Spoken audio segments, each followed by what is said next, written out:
everyone. It's 10 o'clock, and we have a very full agenda, so I think we'll get started.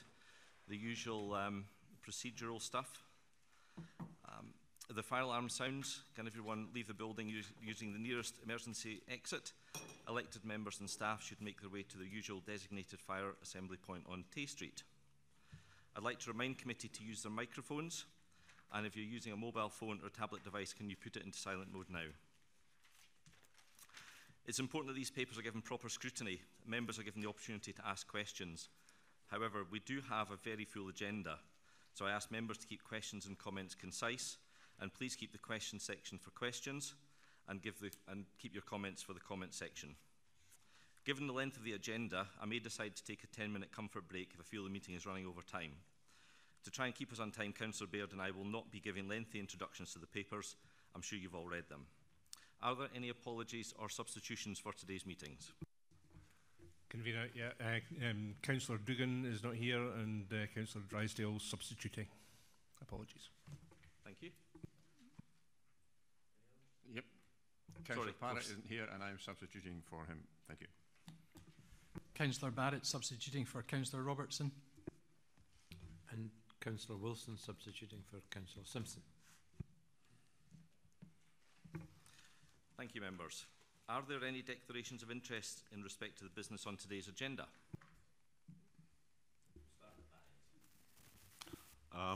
Under section 11 relating to the Auchterarder Community Facilities Fund as a trustee of the Countryside Trust. As a trustee of the Auchterarder Community Bus Group, I declare an interest, a non-financial interest in the same paper 11. Convener, item 14, the diversion of a right-of-way and core path at panholes level crossing at Blackford. As a member of the Planning and Development Management Committee, I've already participated in a decision on that included a reference to that, and I would declare a non-financial interest in it. And I have the exact same, and I couldn't say it anywhere near as eloquently as Councillor Wilson, so a non-financial interest in paper 14. Thank you, members. I must... Oh, sorry. I must say that one missed me, Willie. Could you include me the same in paper 14, I think it was? Of course, Councillor Green. Thank you. Oh, and Councillor Jarvis. Very brief. Thank you, Councillor Jarvis. Ditto for paper 14. Do we have any more dittos from anyone? No. Members, I must declare an interest in paper 12. I will be leaving the room for this debate. The convenership of the meeting will transfer to Councillor Baird during my absence and until I return. Now, we have a request for a deputation in terms of Standing Order 72. The committee is asked to consider a request for a deputation from Morag Watson, supporting a community group from Auchterarder, which is the Auchterarder Community Sports and Recreation Facilities Fund. It's paper number 11. I'd also like to ask, given that there are some members from that group in the audience, can I have permission to bring that paper to the start of the meeting? Thank you. I will do the minutes first. Can we agree the minutes of the previous meeting? Thank you.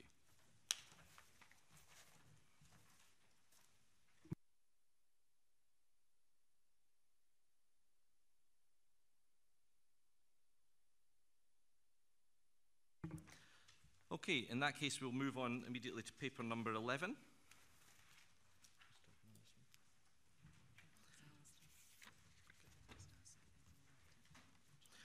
Can we have Morag to give her deputation, please? And if you could keep it to 5 minutes, that would be very grateful. Thank you.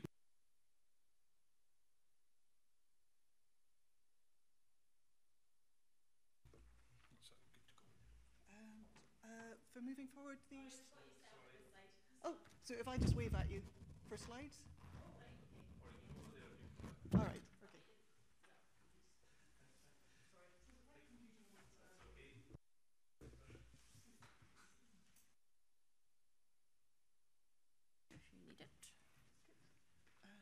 To get this up on the screen. Sorry.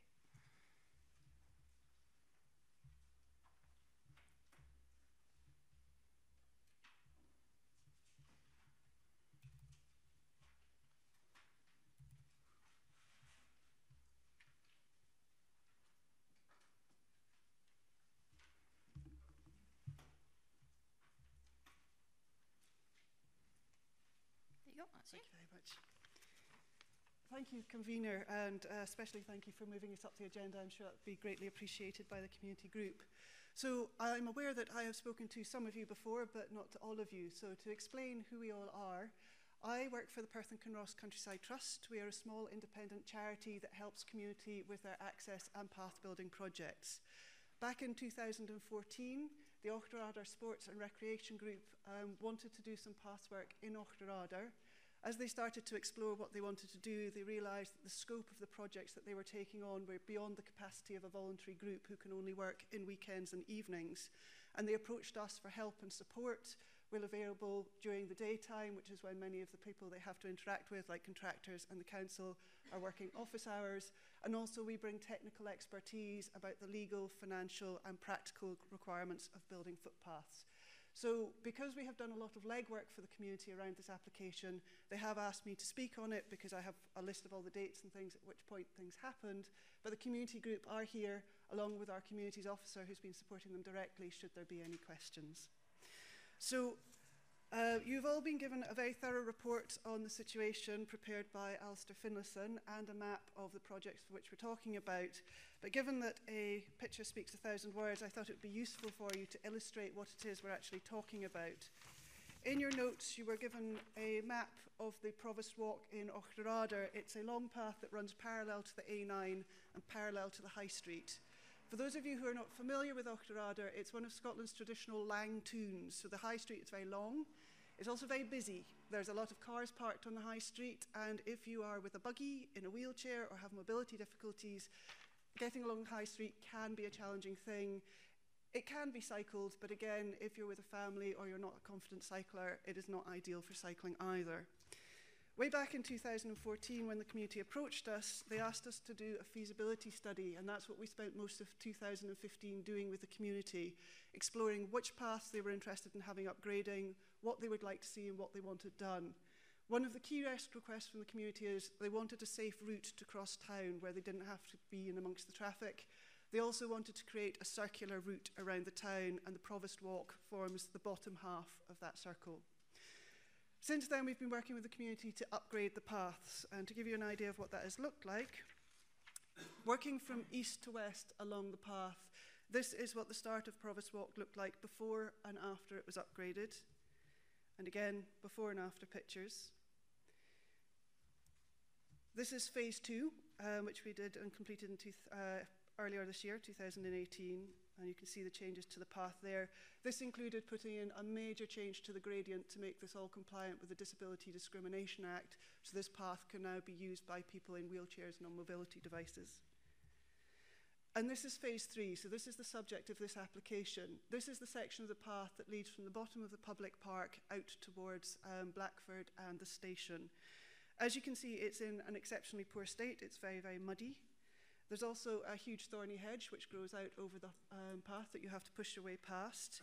There's a section of the path where there's a fence and hedge missing, where there was once upon a time an access down to the A9, which would most certainly not be used these days and is very unsafe.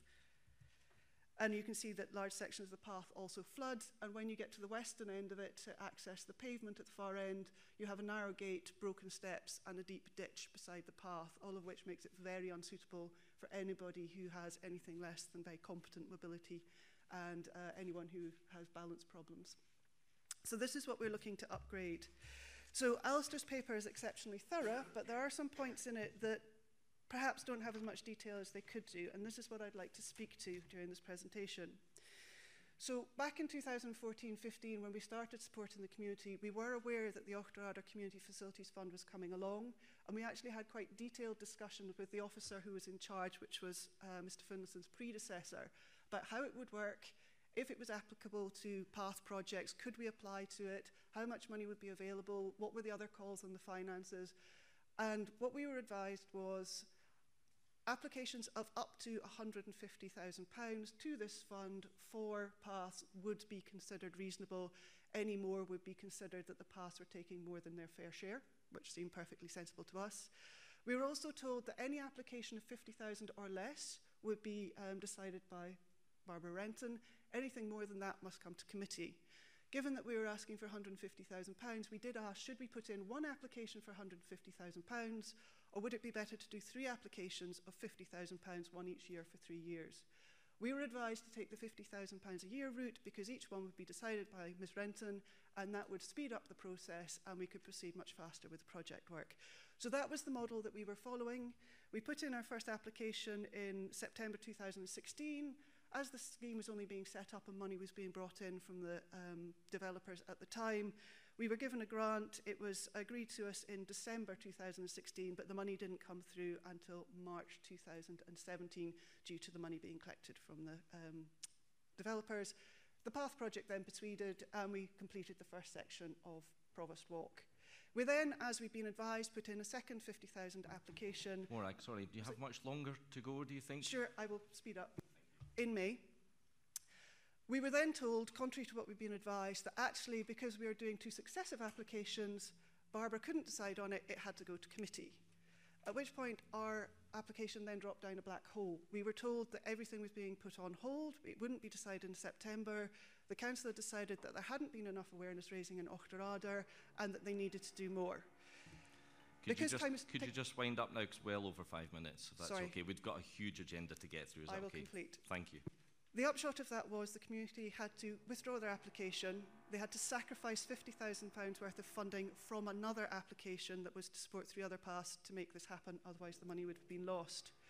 Again, we've followed the procedures and we've come back to the community and our application has been put on hold again and again and again.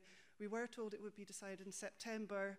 The project was due to start in October. I think we've definitely got to the 5 minutes now, sorry. We must bring that to an end. I will bring that to an end. I will open it up to questions, please. Okay, sorry. Are there any questions? Sorry. Can I just conclude with one sentence, which is, we have already secured 64% of the £552,000 we need. This £100,000 is very crucial to unlocking the rest. If we lose this money, the project is in dire trouble. Okay. Thank you. Can I ask members if we have any questions for Morag or Alistair at the back? Councillor Lane. I think it's a good project. I'm just concerned about the concerns that have been raised that we could prejudice other applications that may be coming forward in the future, as well as the 2 that are already being worked on. I would could you draw your attention to Mr Finlayson's report, point 3.3, where he very clearly states the fund is capable of supporting all these projects. I'm sure we're all very familiar with the situation of officers telling us there isn't enough money for everything. In this case, Alistair has investigated very thoroughly and he is very clear that there is enough money for the 3 projects on the table and probably for some other projects as well. I think Barbara wants to make a comment on that. Okay. Thank you, Convener, and thank you, Councillor Ling, for your question. We have discussed this at length, obviously, the report quite clearly, indicates the amount of consultation, that we've required, both of the local elected members and the community council. My understanding of the situation is that there are 2 other, major, projects. The first is the community transport, initiative, and the second is about, increasing the availability of car parking. The report makes it clear, that there is currently, within the capital programme, 2 separate sums of money. The first is, is referred to in 2.22 as a decision that the Strategic Policy and Resources Committee took to allocate some funding that had been for car parking in general, some of that to car parking in Kinross, some of it for, to support the Vane Farm project, and the balance of that, the £70,000, was for car parking in Auchterarder. There is a separate allocation of money, through the council's placemaking budget of £300,000, and that sits there as well. So that in totality, there is £370,000,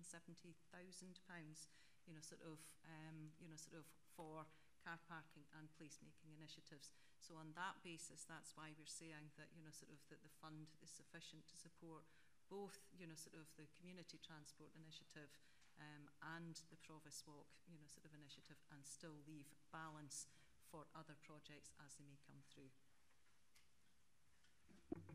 Are there any questions from any other members? Councillor Barnacle.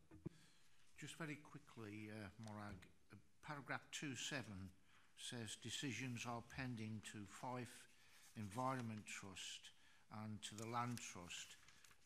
Is any update on that?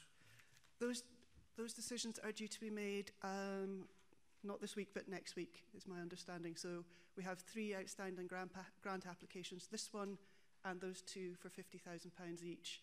We have been asked by those organisations to which we have applied to let them know the outcome of this decision, and that will weigh in our favour to help with those applications coming through. Do members have any other questions? Okay, I'm happy to move the paper that we award the £100,000. Do we have any comments? Convener, I'd be very followed happy. by Councillor Reid. Convener, I'd be very happy to second your proposal that we move to grant the money for this. I think Councillor Barrett and I are very well briefed on this, because former Councillor Anne Gaunt made sure we were up to date with the Provost Walk, and therefore I'm very happy to support. I think it's very sensible use of the money, and it will enhance the walking facilities and opportunities in Auchterarder and roundabout. Thank you, Councillor Wilson. Councillor Reid.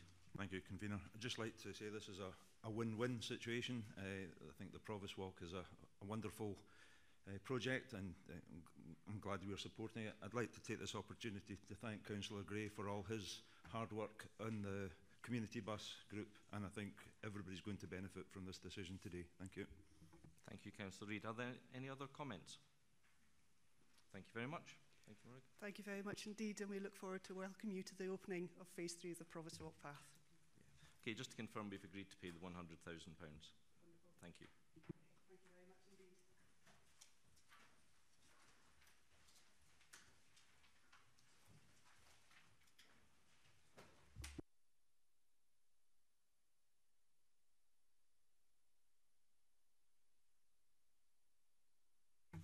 Thank you, members. We'll move now on to item number 4, which is the Housing and Environment 6-month performance summary report. And I'm just going to say a couple of lines on this. Just regarding the Bloom Group stuff, Perth were awarded a gold medal category winner in the Parks and Greenspaces trophy for Riverside Park. One of the volunteers, Tom Loudon, also received a Community Champion Award. This is a fantastic achievement that was only possible with all the hard work and partnership working between PKC teams and the volunteers. And just one example, there was over 26,500 hours of volunteer work. I'm absolutely delighted that the hard work has paid off and has been especially rewarded as the Royal Horticultural Society have nominated Perth for the 2019 Champion of Champions competition. There are only 5 communities chosen from across the whole of the UK, so it's quite an honour. Are there any questions on this paper?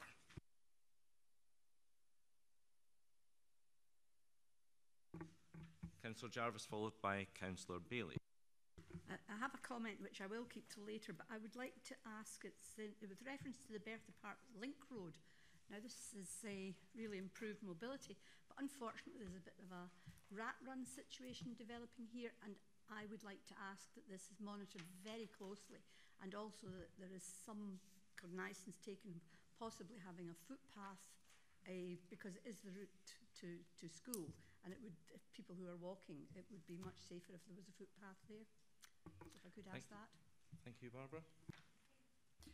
Thank you for your question, Councillor Jarvis. I wasn't aware that that was, becoming an issue. I will pick that up with Gillian Ferguson, who's the project manager, and ask Gillian to come back to you. Thank you. I think it's in connection with the work that's going on in Vermond, and because there are actually several of the villages. So maybe if Gillian could contact me, we can have a discussion about it. Can you switch your microphone off? Councillor Bailey, I think, next. Thank you. I'm looking at page 3 of the report, or page 22 of the overall document pack, where it talks about the My Connects, My Rewards programme. I'm aware there's a great many constituents who may be taking advantage of this and are saying good things about it.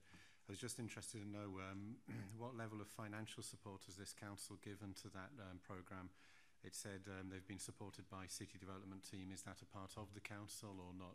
And if it is, what level of support has it received? Thank you. Okay, Barbara. Yeah, the City Development Team, is part of, David Littlejohn's Economic and Development, team. Lee is here. She could possibly answer, that specific question.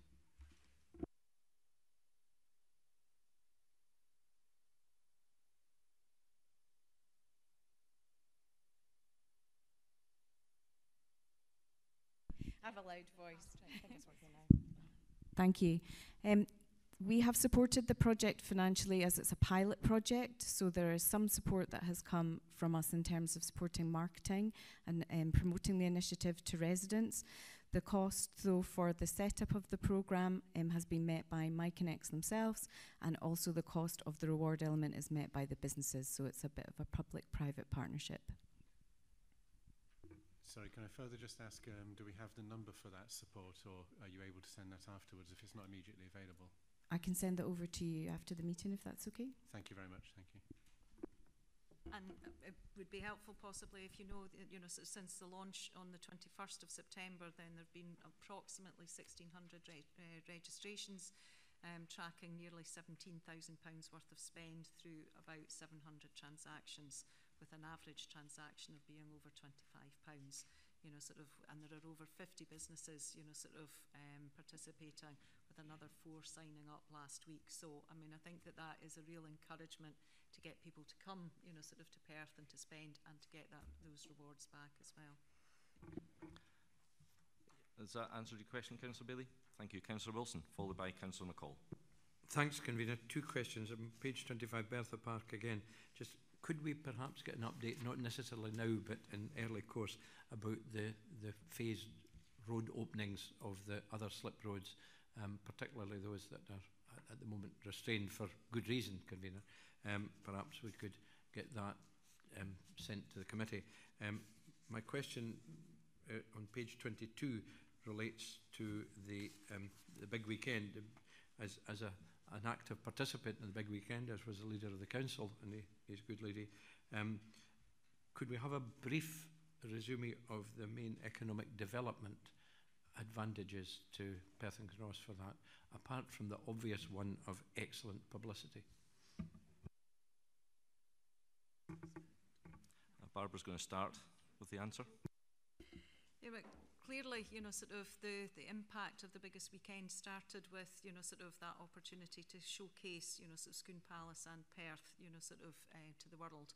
The viewing figures for that and the onward transmission has been really quite incredible. I know that some of the, the acts were then, taken by Radio 4, taken by, various other BBC stations, and highlights of that shown at different times. So not only was it the weekend where that was justified, appeared, but over months later, those performances were, being put out. And a lot of that was based on, not only obviously the quality of the artists that were appearing, but also the quality of the experience and the quality of the audience, and the quality of the production showing, and showcasing the Scone Palace and the area. A lot of that is based on, the spend that we would anticipate from the area. We had worked very closely with the BBC in terms of the allocation of tickets, while the majority of tickets, about 60%, went to residents within Perth and Kinross. The remainder of those, the other 40% or so, went out with Perth and Kinross, so that we know that the hotels were fully booked around the area, for example, for the entire weekend. And what we would then expect to see is people having seen Perth, on the television, to then come and visit Perth, and equally those who did come to Perth for the event coming back, and we would continue to track that. Councillor McCall. Thank you very much, Convener.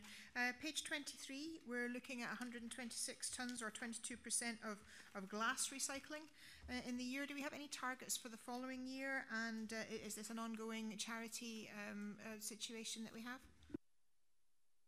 I think we'll ask Sheila or Bruce to answer that question, whoever feels comfortable. In terms of the charity partner, we've completed that piece of work with them. We had a previously charity partner before that, but obviously we'd welcome anybody else coming forward that maybe wished to partner with us on it. Obviously ongoing and within our report that we've got coming forward, we discussed that we're rolling out further neighbourhood glass recycling points. So obviously we're hoping that will increase our tonnage of glass recycling, as will make it more available to people who don't have transport. So we're hoping to see an increase going forward in our glass recycling tonnage. That's brilliant. I'm just wondering, have we got any targets based to that, or are we just hoping to see a rise? We don't have a specific glass recycling target. It's obviously part of our overall recycling target. But in terms of once we've got all the points fully rolled out, we can start to look at the data that we've got coming back, and we'll be doing further promotion on the points to ensure that we're maximising usage in all those areas. Councillor Lane. Thanks. It's just an insurance I'm looking for following on from that. I know that I think that glass recycling is obviously a good thing, and I know that we're continuing to roll out local glass recycling points. But I'm starting to think that we maybe run out of optimum places to put them, and I want assured that we're taking on residents' complaints of noise at various times of that when these are situated near to residential areas. Yes, in terms of all the points that are going out, obviously we do look at all the local areas, and we take information from public or community councils on the best locations. We've done that in particular up in the Carsagowrie. Councillor Bailey was involved in that one. In terms of all the points we've put in, we've relocated a few based on comments from neighbours. I think we've removed one, but in terms of the other 38, they've remained in. So we do take account of public opinion about where we're placing them. You are correct, we are running out of locations, and so we do rely on the public to come forward with suggestions on where they think they would be best placed and best used within their own local communities. Are there any other questions on this? Councillor Barnacle. Yes, thanks, Convener. Page 26 talks about the chargeable garden waste collection service that was introduced, and the benchmarking shows a 54% participation rate, and we have exceeded the income target. Would it be possible to review this service and possibly expand it in the light of that going forward? Sheila or Bruce, please.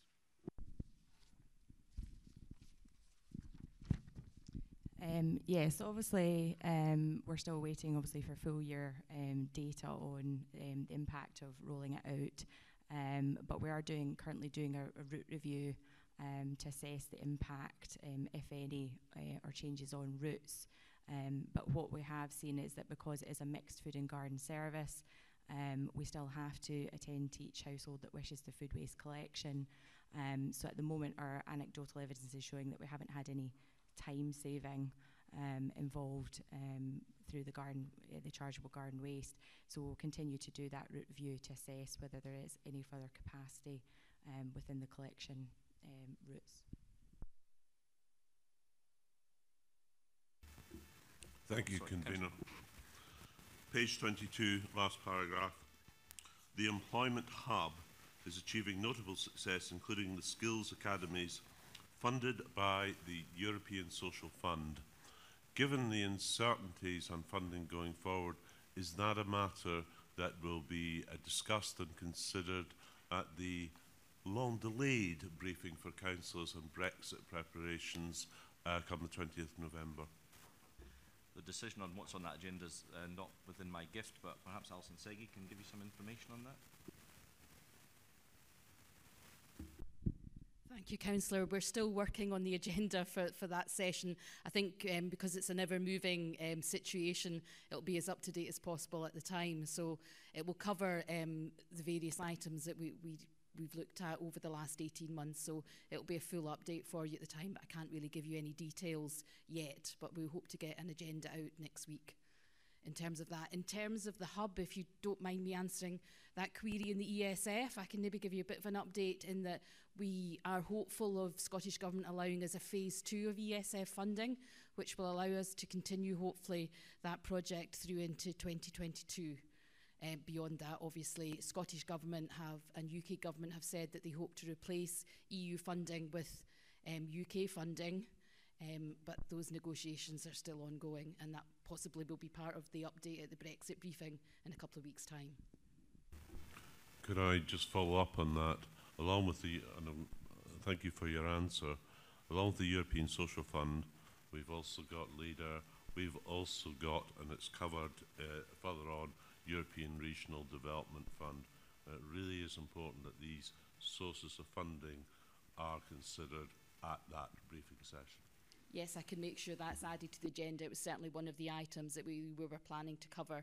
I've actually got a meeting of the Scottish Cities Alliance next week where that item is on the agenda, and all the Scottish cities are promoting that and trying to get a position with UK government as to what's happening post-Brexit or post the end of the EU funding. So that is top of our agenda essentially in terms of that Brexit briefing. Thank you. Councillor Barrett. Thanks, Convener. I'm slightly confused as how you can call a briefing long delayed when it's following hot on the heels of a council decision just last month, but there you go. My question is regarding page 23 of the report, and that is to do with the City Region Cycle Network project and the Community Link Plus competition. I was wondering if you could tell us what benefits had accrued to the council from reaching the next stage of that competition, and what's likely to come if we're successful in further elements of that competition. I'll let Barbara answer that question for you. I will attempt to, but we can also then provide, a little bit more information. I'm just checking. No, check's got his head down there. Obviously, we're, still at the stage where, having been successful in getting through to this stage, then we're working, part of that, gain was funding from Sustrans then to work with consultants in relation to what would be our final, application for that. That, we submit at the beginning, I think, of next year. And then we would look to get a decision on it in relation to, what funding, if any, that we will take forward. Depending on that funding, we will then be able to, adapt the plan. But the plan is definitely about, creating cycle hubs, and safer walking hubs across, Perth and, the localities round about Perth, stretching to Lunkerty, for example, and we'll be able to provide more briefings on that if required. In the absence of any more questions, I'm going to move the report. Do we have any comments on this report? Councillor Jarvis. Yes, excuse me. It was page 25 again. It was just how pleased I was to see that Dunkeld and Burnham in Bloom Group has received the Most Improved Community Award. They do a terrific amount of work locally and make such a difference, and this is a really good, reward well given. Thank you, Councillor Jarvis. Are there any other comments? Yes. Councillor Gray, and followed by Councillor Baird. Yeah, page 25 again, the foot. Blackford Community Park and Play Area. Now, I had the privilege of being there when it was opened very recently, and I can assure you this is a remarkable transition from what it has been for the past decade, at least whilst I've been on the council, when it was a swamp, frankly. It was a non-usable play area, and it is now a beautiful, highly used play park, and I should congratulate the Blackford Improvement Group for a great example of a community actually getting to grips with what they need, and they've done it, and they've done it hand in hand with the Greenspace team. Congratulations to them too for this. Thank you. Thank you, Councillor Gray. Councillor Baird. Thank you. Just on page 25, I too would like to congratulate and be very parochial Brig and Bloom, because they actually won the best large village in Scotland, which is quite an accolade for Bridge of Earn. So I'm delighted that all the Bloom groups have done so well, and it certainly puts Scotland in the map in the Perth and Kinross for good things. And I may be parochial as well and congratulate the best new entrant being Lunkerty and Redgorton and Bloom. And I'm glad, I hope they have many more years of success. Okay, I think we've done the parochial bit now. Are there any other comments that are non-parochial? Councillor Barrett. Thanks, conveners. Just an occasional member of this committee. And given that the fact that it does have environment in its title, I think that the performance of the council in reducing carbon emissions by over 20% over the past 4 years is remarkable and worth mention of and noting. Thank you, Councillor Barrett. Can we agree this report? Thank you.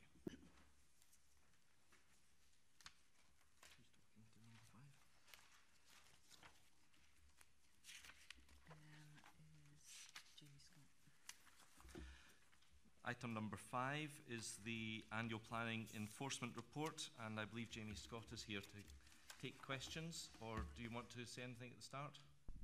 I don't have to. Okay. Are there any questions on this report? Councillor McCall, followed by Councillor Lane. Thank you, Convener. I would like to, page 32, figure 1, we're looking at the enforcement activity with the cases taken up of 316, with 27 going to enforcement notices. Now, I'm assuming that this is because in a lot of cases the enforcement actually doesn't need to go to that stage, but can you give me and advise me on what sort of stages, because 316 variance to 27, it would be nice to know roughly what happens to the majority of cases. Yep, thank you, Councillor McCall. The majority of cases are actually handled in an informal basis without the recourse to statutory powers, so you're right, so that's less than 10% go to a formal notice. That's one of the last stages in the enforcement protocol. We would seek to draw back and try and negotiate, secure a removal of the breach. Indeed, most cases actually don't either constitute a breach or the breaches are so inconsequential it's no need to take any further action. So that's why the proportion of cases that get to that stage are so low. Councillor Lane. It's very similar, and the question's almost been answered. It was on figure 2. Again, it was on the cases taken up to the number of breaches resolved. I guess that was NFA, no further action, was the reason that there was a difference between the two. So there might have been useful to have a line just saying no further action required in the table, and then that would make the total more equal. Within the Scottish Government returns, which those figures are based, that's not a requirement for the statistics. However, within the planning performance framework, the government are seeking through HOPS, that's the Heads of Planning Scotland, to have a differentiation between the number of cases closed and the ones which actually included breaches that were closed. So that'll be reported probably in further years. Beyond that, we've undertaken internal changes to the way we record and close cases, so we now know the actual reason why a case was closed rather than just say the case was closed. So those reasons, I think there are around about 10 or 12 of them, which will help us pinpoint the reasoning to answer Councillor McCall's question, more specifically why we close the case.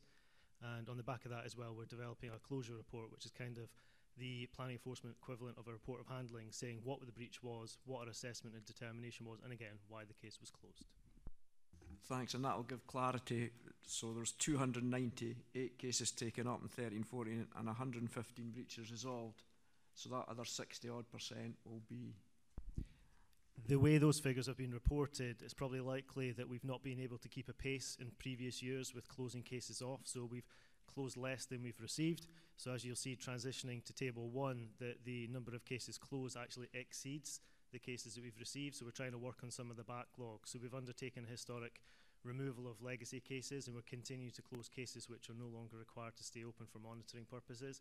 So again, we'll probably try and close more cases off just to keep a pace with the current caseload that we have. So that represents the difference between the two case numbers.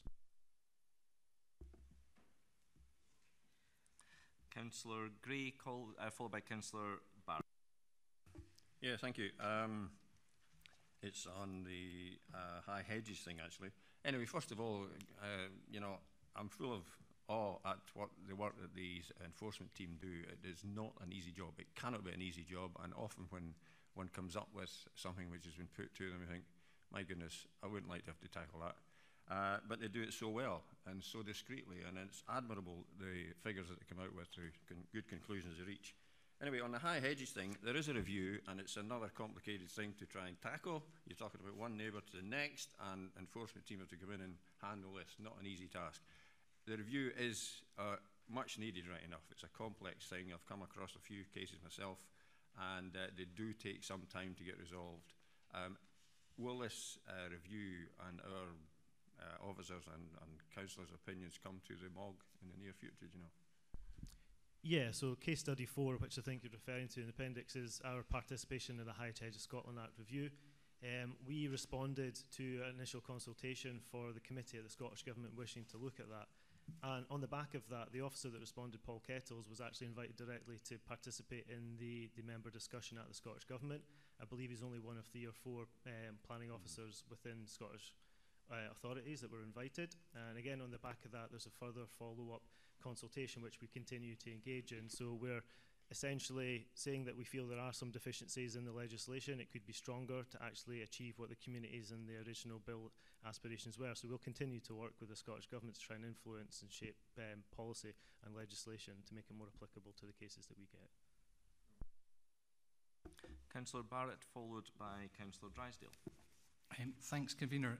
I was wondering whether the statistics and information presented in this report were what's prescribed by the Scottish Government through the Planning Authority performance statistics, or whether it was specified, if I read the report properly, by the Scrutiny Committee in its review. Some of the statistics seem to be of absolutely no value whatsoever, and I do wonder and question why we're collecting data on geography of planning applications, comparing that to population, and also the month in which the enforcement action is requested, none of which seems to have any value whatsoever. Thank you, Councillor Barrett. I'll leave Barbara to answer that question.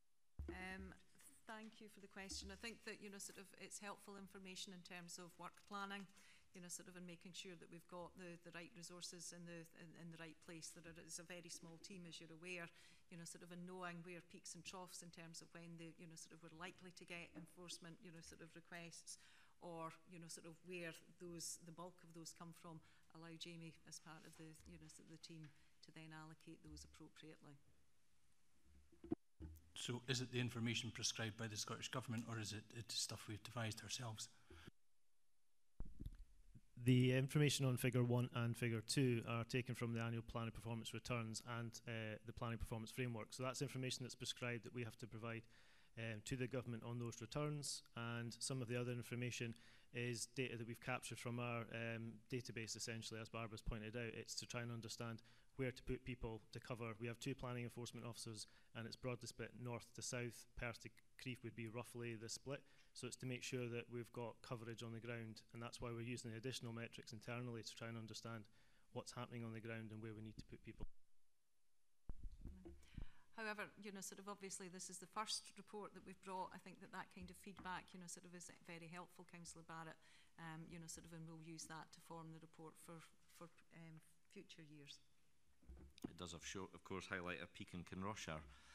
But moving on, Councillor Drysdale, followed by Councillor Donaldson. Thank you, Convener. Jamie, just picking up on the first 2 questions that you answered, and I listened carefully to your answers. Looking at the Figure 1 and Figure 2 in totality, looking at a 5-year period, by my rudimentary sums, there appear to be 319 unresolved breaches, albeit historic, and yet progress has been made in 2017-18. Just wondering if I'm understanding that correctly, and if so, how quickly can these unresolved breaches be addressed? I don't think you'd be far off the mark. I don't have that exact figure, but off the top of my head, knowing what the 3 enforcement officers have, it's probably around the 250-300 mark of current cases that are pending at the moment. That's probably typical of what's happening. It kind of turns over on an ongoing basis, so there will always be a core caseload, but I think it's recognised in the report there are potential ways to try and reduce the caseload to be working more on the active cases that we have. I couldn't set a figure of where we'd like to get to, but certainly officers are endeavouring to try and lower that, particularly seasonally now, which is probably why it's relevant. We are typically quiet from plan enforcement in the winter years. People are seeing less things, reporting less things, so it's an opportunity to try and kind of lower the numbers in anticipation that there might be more observations coming next year. You happy with that, Councillor Donaldson? Sorry, Councillor Drysdale. Councillor Donaldson, followed by Councillor Wilson.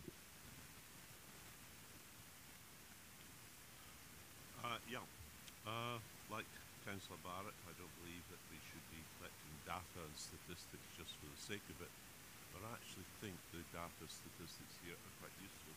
In particular, page 38 does raise a real question, and it's figure 7. And I think it's more than just a variance ward by ward and an aberration.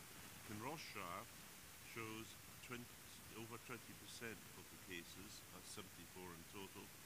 Strathern only shows less than 3%. Could I just ask, what are the reasons for this? It's not just, it seems to me, Kinross is very much, it seems, a statistical outlier here. And could it be indicative of a difference of approach by enforcement officers in different parts of the council area? Yeah, I mean, this is reporting the facts as we have it, so it's the number of cases we've got. So we are receiving, you pointed out, a fifth of the cases from Kinross. I don't believe it would be a difference of approach from the officers, because these are the number of pure simply cases that we get submitted to us and we open them. We are receiving more from Kinross, and I don't think we fully understand all the reason as to why the numbers are so much higher there, other than to say that whilst the population percentage is relatively low, in some areas it's quite dense and rural, so perhaps there's more oversight of seeing things that are happening in particular localities. But again, it's something we can look at for future years to try and understand and direct our resources to understand where the cases are coming from. Okay, thanks. What you're saying is it looks to be primarily due to topography, but it is a marked difference statistically. It's a statistical anomaly for the rest of them. There is a correlation probably for the other rural wards within a certain variance, but obviously that is an outlier. So we will look at to understand where the reasoning of that is coming and if we need to take a different approach. Our planning enforcement charter sets our approach throughout the whole of Perth Kinross of how we would deal with cases. Perhaps some of the cases coming from Kinross are more concerned for residents there than they would be anywhere else. Just conclude. Yeah, and I think you can take it in more ways than one, that perhaps we take too light an approach in one or two other areas, but it'd be interesting to find out more. Thank you, Councillor Donaldson. I'm sure our planning officers treat every area exactly the same. Councillor Wilson, please. Thank you. I'm on page 41, 2.28, Planning Scotland Bill.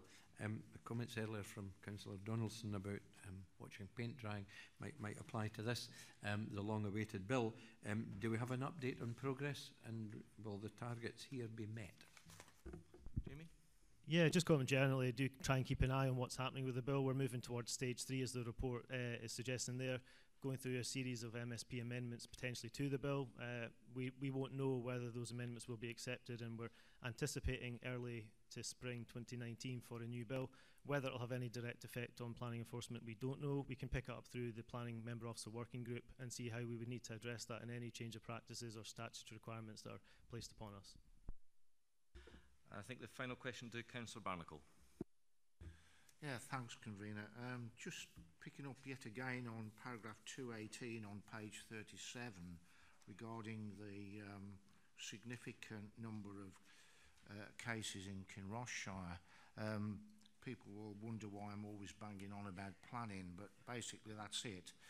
We get a lot of issues, and I could suggest one reason might possibly be we are under extreme pressure from the Edinburgh housing market in relation to Kinrossshire, and maybe that should be recognised. And the other point, Appendix 1, the examples of good practice mentions the protocol between SNH, SEPA and the Council. I am on record of saying that whilst I think this is an excellent procedure, it does need to be looked at in terms of retrospective applications, because I do believe it's not fit for purpose in dealing with retrospective applications. So I would ask you if you could possibly review that. I'm not sure if there was a question in there. Was there, Councillor Barnacle? Whether it's recognised, A, that Kinrossshire has significant housing pressures from the Edinburgh market, and the second point, do they accept that in dealing with retrospective applications, the protocol needs to be reviewed? Jamie, I accept in the first question you may be being asked to form a view on this, which you may not be willing to do. I'll leave that up to you. Yeah, I think I tried to allude that there probably are some demography differences in Kinrossshire, and perhaps the influence of the Edinburgh housing market is probably a valid one, so we can look at that in the round. In terms of phosphorus mitigation for Loch Leven, in terms of retrospective planning applications, they are dealt as an equal planning application. We don't look on them any differently in the fact that they are retrospective, so the policy obligations to try and secure the mitigation would equally apply to those type of developments as they would for something that's coming afresh. And indeed, that particular case study does talk about a retrospective situation that 15 years after the event of a failed private system going into use, we called upon a bond and secured a replacement of that system to secure the mitigation. So there are measures in place in terms of planning conditions and obligations for historic applications, and for new applications coming in, irrespective of whether they're retrospective, we would look to secure the mitigation. And I did see the last question, but I missed Councillor Lang, so the last question to Councillor Lang. Thanks. The first thing is just a comment, but I will have a question here, is that I think the enforcement officers do a great job, and I do think they're now concentrating on what's happening live in real time, because that's the ones where they can have most effect. If you're called out and you can go and be on site within a couple of days, you've got more chance of influencing what's happening than going in 6 months when the house is built. So I think that's a much better way to do it, and do the historical cases when you can. It's just to understand the figure 7 again, where it says applications. Is that percentage of all the applications, housing applications or building applications in Perth and Kinross? And the figure 3, or is that the number of applications that are put forward for investigation? Sorry, could you clarify which figure you're referring to? So it's on page 38, it's figure 7. So we've got cases, we'll go to Kinross again, 20% of the cases, 9% of the population, and it says 12% of the applications. If that's 12% of all the applications in Perth and Kinross, you would understand why there'd be so many cases, because it's a much higher number of applications than a lot of them. Or is this the number of applications that are investigated? Yeah, so the first column cases are planning enforcement cases. The third column applications represents that ward's proportion of planning applications or consents that have been submitted. So it's trying to show a comparison of development activity to enforcement observations. So my point is that because Kinross has got the highest applications, it has the second highest. Highland has 14.7%, but 10% of the cases. So on that basis, Kinross would still be a slight anomaly. Yeah, but not as bad as it looks No, originally. correct. The proportion and difference isn't quite as great as would first appear from the 20% of total enforcement cases. Thanks. Thank you for clarifying that, Councillor Lang. In the absence of any other questions, I'm going to move the report. And are there any comments on this report? Excellent. Can we agree the report? Thank you.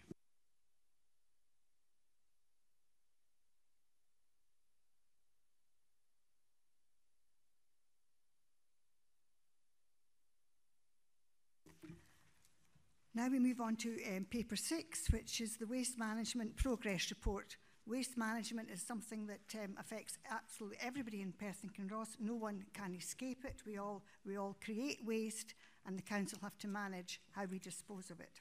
It's actually quite a good report, as we are the 8th highest recycling in Scotland, and despite what some people might think, our streets are actually 94% an acceptable standard, which is 1.8% above the national average, which is credit to all the people who do not drop the litter. And it's sadly that some people have to go around cleaning up behind people. But this is actually a good news story with the council and communities working together, because if the communities don't buy into recycling, this is not going to work. So any questions? I think Sheila Bess will be here to answer any questions that anyone might have. Any questions on the report? Councillor Williamson. Thank you. I didn't think you were looking over here for a while. Page 54. The report goes on about the targets for the permits sold to raise 900,000 worth of revenue. But on page 84, when you look at, it says there's been a 54% participation in the take-up of these permits, with 8% of the eligible households opting for having 2 bins. So that means that we've only got, let's see, 46% of households taking up the waste disposal permits. And I'm just wondering if there's a certain double standard being met here, i.e. poorer households not taking up the permits for waste.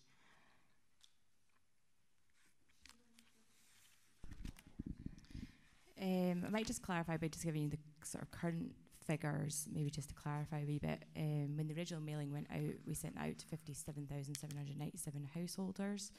At present, we have 31,677 householders participating, so approximately 55% of those that were eligible originally. Our tonnage is also kind of matching at the moment what we'd expect. So we have seen that basically in terms of participation, I think those that originally participating are still participating.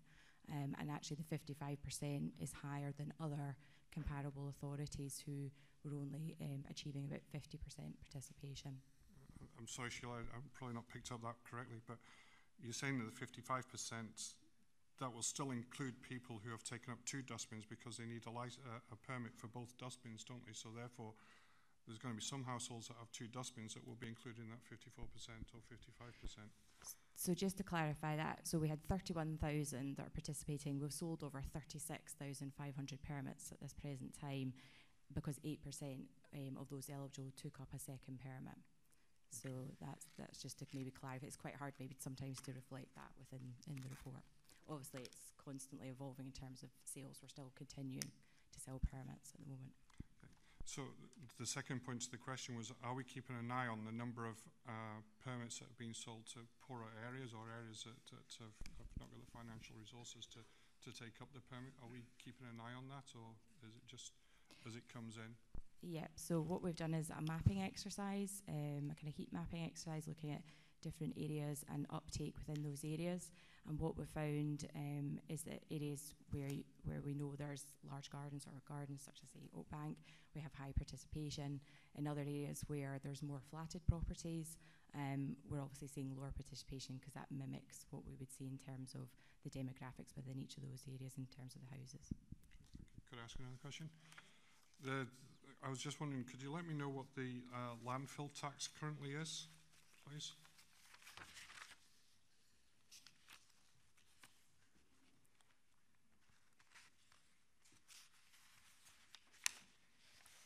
So, Sheila, somebody going to answer that? We think it's 85. Well, according to the, let's see, the Scottish Landfill Tax Federation, it's £88.95, and that's been going up each year. And according to your paper on page 87, the £100 disposal fee, which incorporates the landfill tax, doesn't incorporate that increase in the landfill tax. And I was just wondering, why doesn't it incorporate the escalator that's on landfill tax? The current gate fee does include a landfill tax escalator, but due to the contractual arrangements we've got, the overall gate fee plus landfill tax was slightly lower than we anticipated this year. So the contractor in question has to submit a revision each year of what they're going to apply in terms of gate fee, but landfill tax escalator is one of the things that we would consider within the overall pricing. So we've just taken a 2.5% or is it 3% increase in landfill tax on the 3.5% on landfill tax in the last budget. So what I'm trying to get to is that been incorporated in this disposal fee, or the numbers should be different because we've been sat at £100 per tonne for quite a number of years now, but that figure's not moved. Surely it should have moved by now. The gate, that's not the specific gate fee. The gate fee is fluctuating. We obviously went into a new contract, which then changed our gate fee in the last year. So, as I've said, within the contractual arrangements, they have what they call a price stacking element. So, the contractor has to apply to make any changes to that gate fee. And one of those that's taken into account is any landfill tax escalators or any change to their cost, their fundamental cost base at that time. So when we do the projections going forward, we obviously have to project what we think those increases will be. Landfill tax has risen in line with RPI. So at a point in time when we're doing the budget, we obviously have to project that. But then the actual gate fee is not finalised till the new financial year. Okay, so is this figure right here that we're currently seeing on page 87, or is that wrong?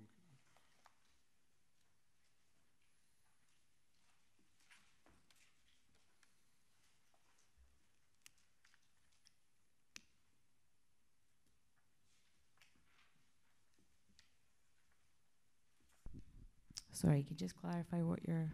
The figure in the top right-hand corner with the wee lorry that seems to be dumping whatever over the edge of the page. It's got a £100 disposal fee. So is that correct? Well, that's kind of for presentation purposes, but obviously reflects overall disposal costs, but it's actually lower than that. Okay, so would it have not been better to present us with the exact figures so we can get a decent understanding of what the plans are going forward? Just saying. Thank you for your comments, Councillor Williamson.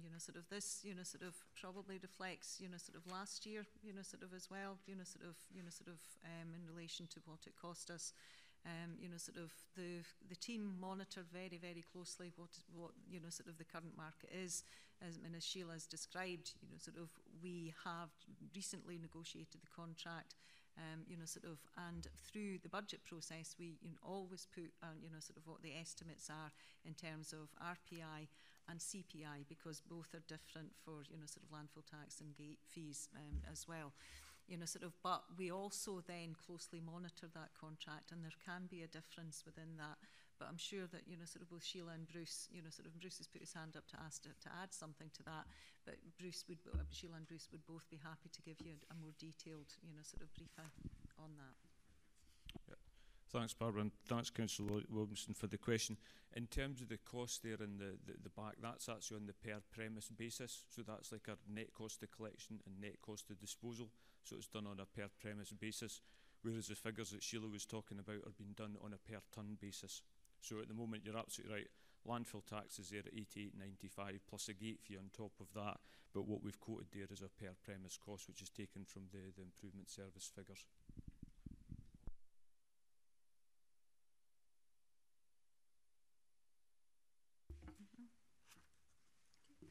Councillor Barrett.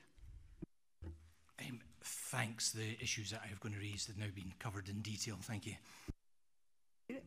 Councillor Drysdale. Thank you, Vice Convener. I wanted to speak about and ask a question about the Zero Waste Perth project. As a first-time member of this committee today, I've been delighted to learn of in more detail of the progress that is being and has been made already in terms of this project. I note with concern that the European Regional Development Fund funding of this project ceases in March 2020. And I wonder whether, given that that is the case and that will happen post-Brexit, I wonder whether the Council itself has already committed funding beyond 2020 in terms of future budgets.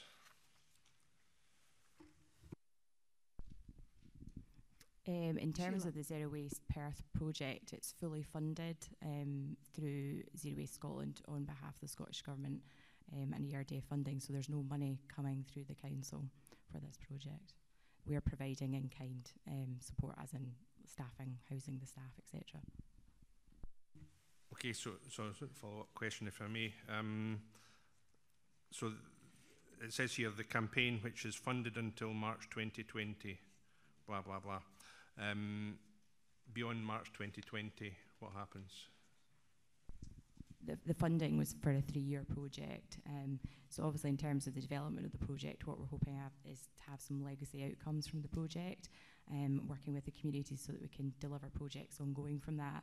And part of that might be looking at further funding sources going forward to support any other projects that come through the project.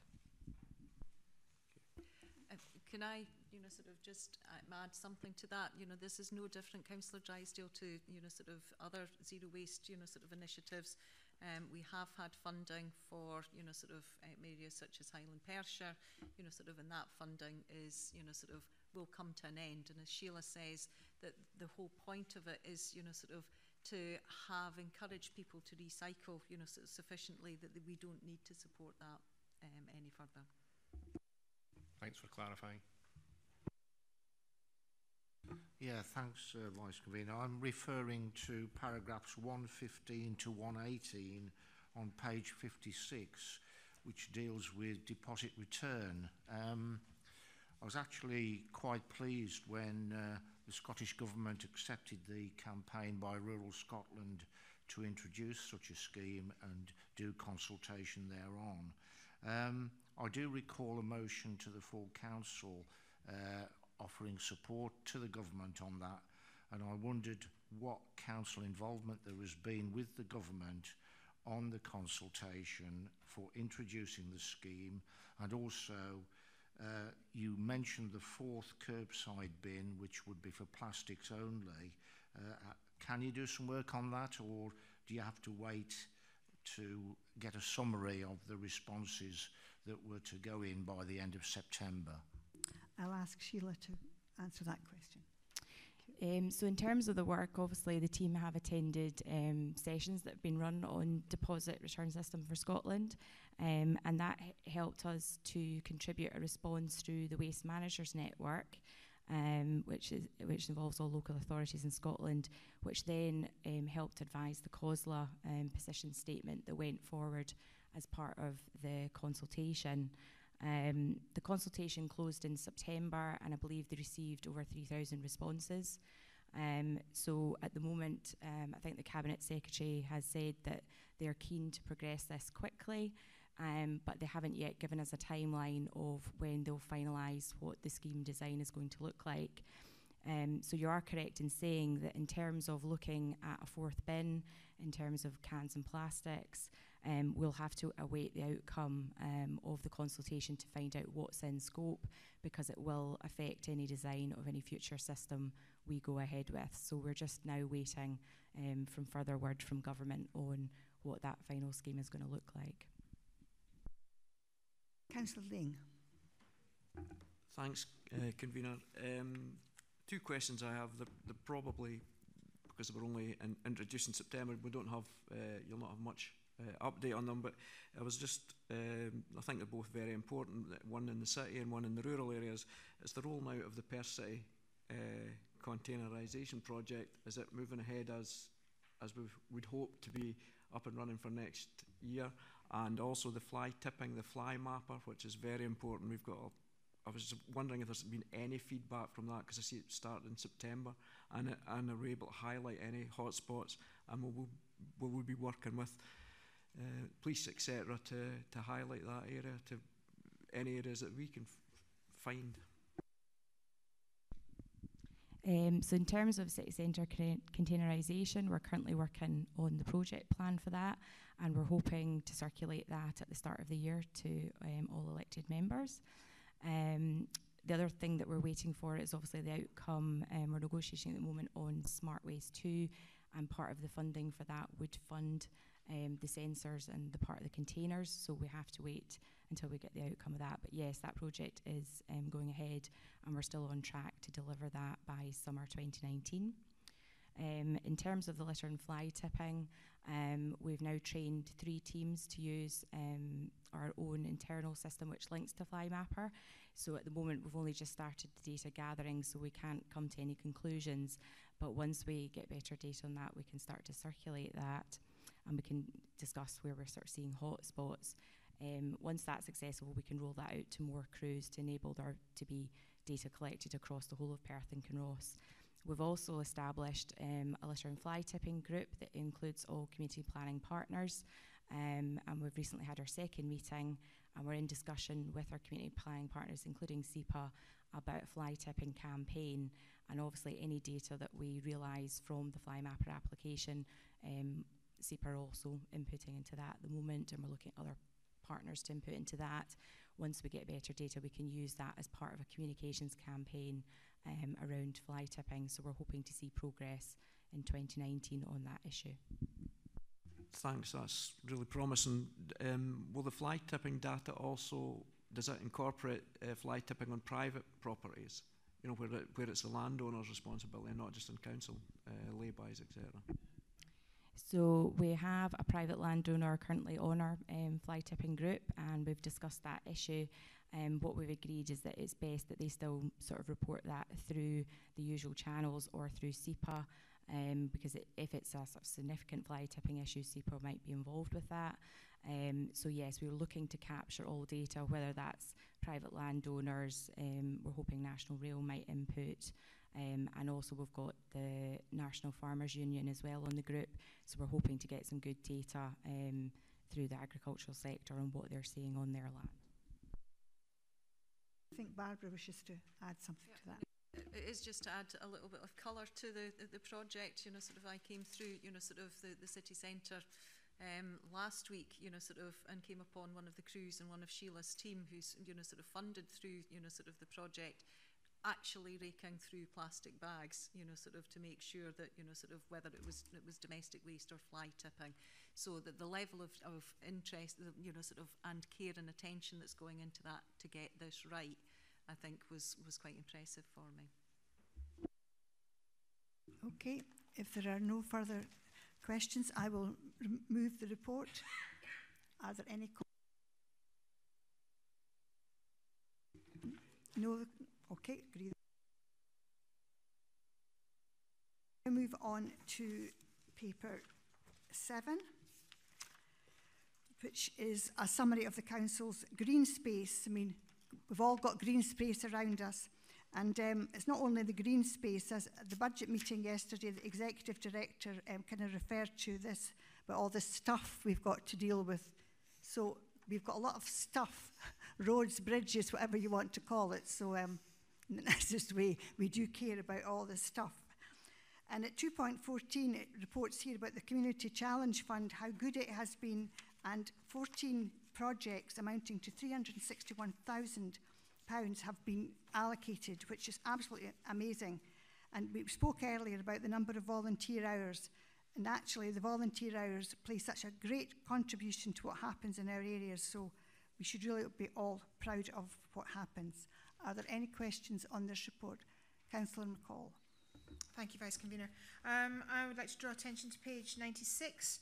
The budget motion that put 250,000 into additional revenue. I'm grateful that we have a breakdown of the funding of the 125,000 that's gone to accelerating investments in the play parks and the 35,000, but we don't have an awful lot of detail on the 125,000 that is being spent on the trees and woodland, and I was wondering if I could have a little bit more information on that.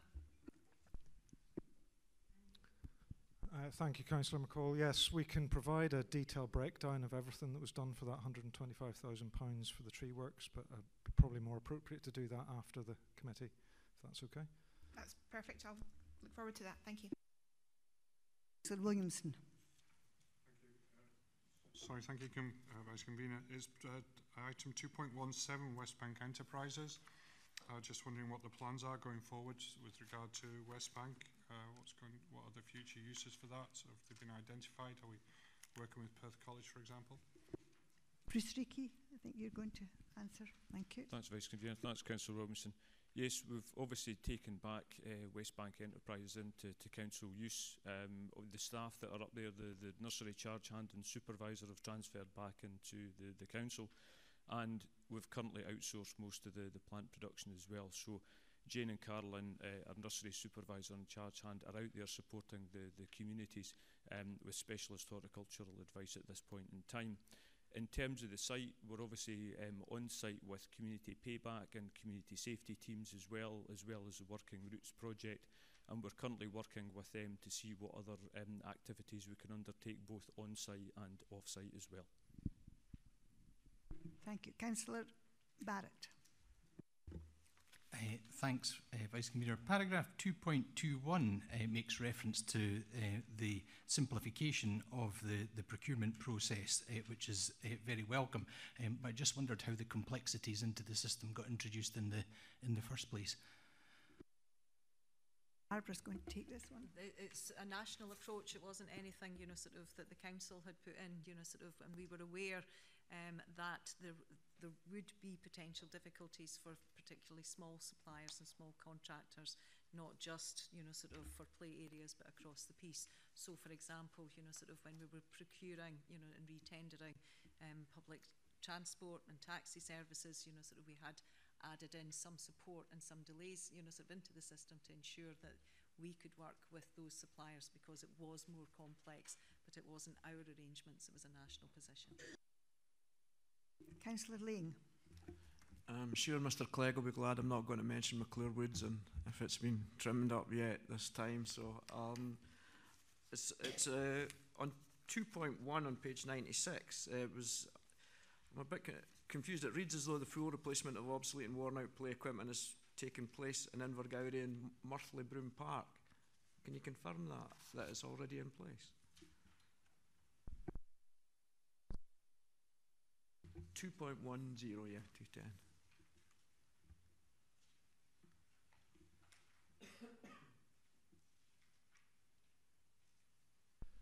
Yes, well, those are bigger park refurb for those play areas. So we transferred some of the budget into this year to spend it along with some capital resource. So we're actually working, the play areas should be going on the ground very shortly. Thanks. It was just the way it read, it had already been done, but I don't think it has been. Sorry, for clarification, I think that what the report means is that it's the replacement of the obsolete equipment, you know, sort of having spent some time, you know, a few years ago with the kids there, you know, sort of in Invergowrie, you know, but that is replaced at the moment prior to the full refurb. Yeah. Yes, and also we'd started the design work last year, so the actual full project is implemented over a longer period when it's a major refurbishment. So we consult the community, do all the design work, and then implement the planned works after that. Councillor Drysdale. Thank you, Vice Convener. Last Friday, Councillor Barrett and myself met with the organiser of the Maisie Moo campaign for disabled children's play facilities in North Inch. I just wonder, I don't see anything in here unless I've missed it, and if so, I apologise, but what are the future investment plans for play parks for children with disabilities? Andy Clegg, please. Thanks, Councillor Drysdale. Yes, we're every play area refurbishment we do, we carefully look at the design of that to make sure the play equipment and the access to the play area is as accessible as possible to as many children. So every major refurbishment we do, we can. If I may just follow up, but I'm right in thinking there are no investment plans at present for bespoke facilities for physically disabled children. Well, as I said, the design that we do tries to accommodate as many abilities as possible within that project. We don't do specific individual play areas for physically disabled children. We try and include them in all the play areas that we redesign. I'd like to comment that it's absolutely important that it is completely inclusive and not try to segregate children with a disability from able-bodied children because they want to go to parks as a family. So it's really important that it's all inclusive. Councillor Barrett, I'm being very lenient. Well, thank you. It was actually just to try and assist in answering Councillor Drysdale's question, because Mr Clegg had previously got back to me to advise that the Council was providing £10,000 in financial support for the development of wheelchair or disabled play equipment in the North Inch in support of the Maisie Moo project. I think what is important is that there is, I think, genuine collaboration and cooperation and support to groups who are going to take on projects to enhance the provision of accessibility.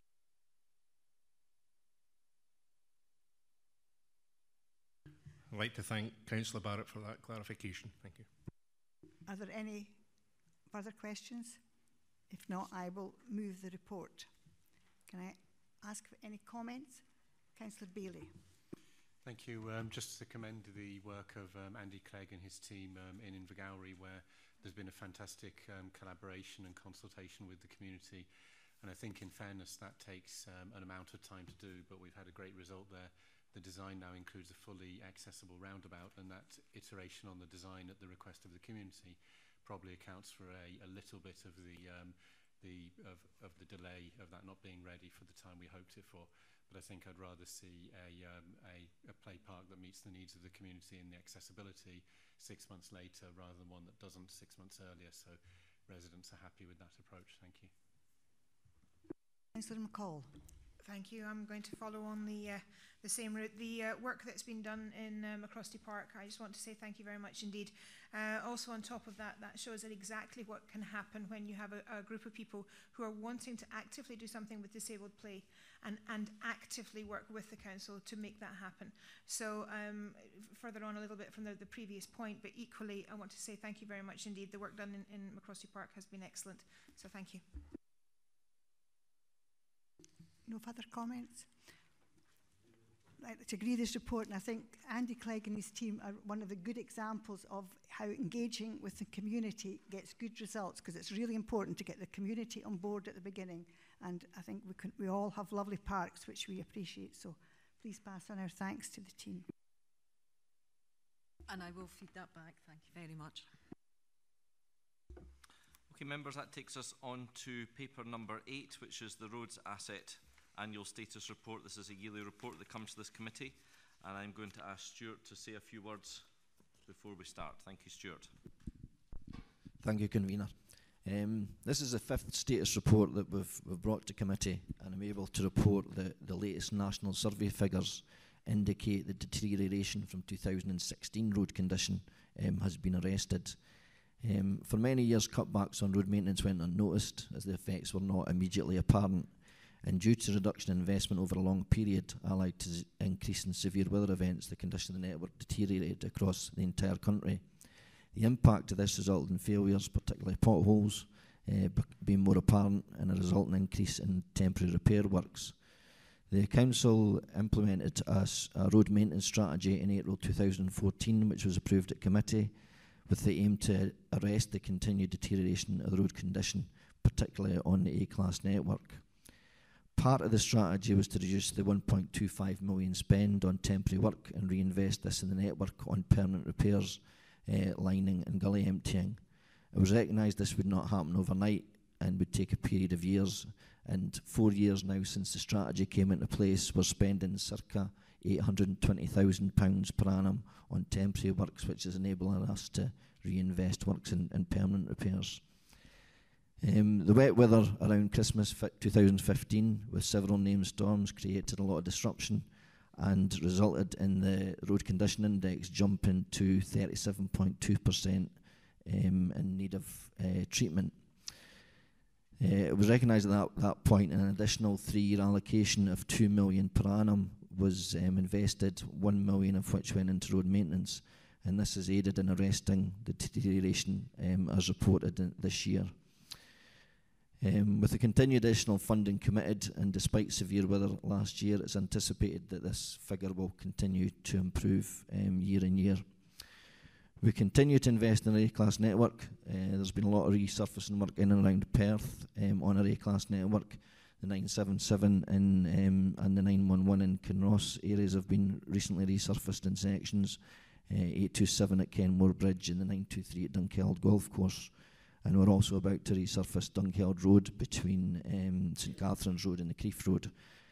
This has resulted in a 1% improvement in our A-class network this year, which equates to 2.7 miles being in a better condition this year than it was previously. Works on the A-class network is more expensive, and this was identified in the strategy. And the strategy was recognising there would be a managed deterioration in the C and the U-class network. This hasn't happened, and our C and U-class networks remain in a better condition than the national average, but this is only possible with the current increased investment. The report covers more than road maintenance, however, and also shows a high level of performance across street lighting, where our asset condition continues to improve. 99% of non-emergency faults are fixed in 7 days, and the average time to restore a dark lamp is 2.31 days, and the cost per routine fault is £45.46. All are among the best performances in Scotland. The LED replacement project continues apace, and energy savings are being realised, with energy costs last year £290,000 less than it would have been had we not replaced these lamps. Structure staff continue to conform well, with inspection levels among the best in their Scots family group. Although due to funding levels being among the lowest in the country, our bridge stock remains in the fair to poor bracket. An additional injection of capital funding of £5 million has been allocated over the next 10 years and this will be used to start making inroads into the estimated £31 million backlog in capital projects. However, the lack of funding for routine maintenance works results in approximately £7 million backlog of routine repairs being identified to date. Repairs to traffic signal faults continue to improve, and signal installations themselves are in a better condition than previously. Progress has been made on the installation of both pedestrian crossings and activated video message signage following the additional allocation of funding, and general road safety initiatives continue to be implemented across the area, and the 977 speed mitigation and safety measures are being realised on the ground. Myself and my colleagues Chick Haggart and Derek Davidson from Traffic and Structures respectively would be happy to take any questions. Thank you. Thank you, Stuart. Do we have any questions? Councillor Williamson. Thank you, Convener. My question is around page 113 and the 2.6. It's a road maintenance strategy, which was, I think, 2014. Is that correct? From that report. My question is around the Forestry Commission are producing timber management plans for rural areas. I was wondering whether we should be, and that's for the next 25 years, I was wondering whether that's a strategy we should be revisiting and having a look and see, just to making sure that we're still in the right place for investment going forward. I shall ask Stuart to answer that. This came up at COSLA the other day. Yes, thank you, Councillor. We currently have a representative on the Strategic Timber Transport Forum. Andy Brown represents Perth and Kinross on that.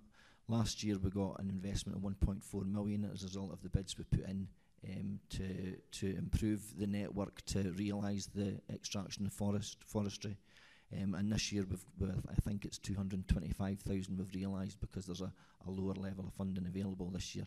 But we will continue to input to that forum to seek as much funding as we can to help improve the asset and realise the extraction of timber.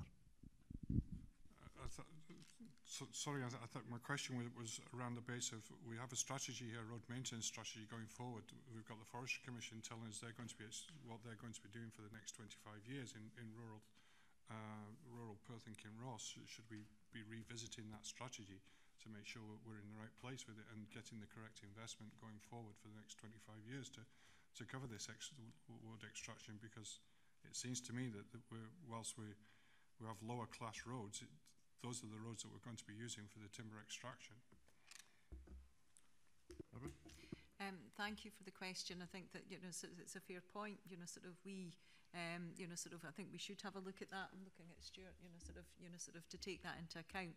The issue for us is that we will only have a capital programme for 10 years, and obviously, if the Forestry Commission's got a 25-year programme, that's going to be hard for us to to look at and accommodate. But we will have a look at the strategy, and if we think we need to bring that back to this committee, we will do. Finally, just one other question. We mentioned bridges. Have we any idea of what the lifespan of our bridge stock is? Do we know?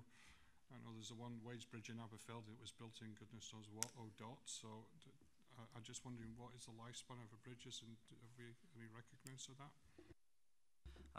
I would assume that every bridge has a different lifespan, but perhaps Derek could answer that.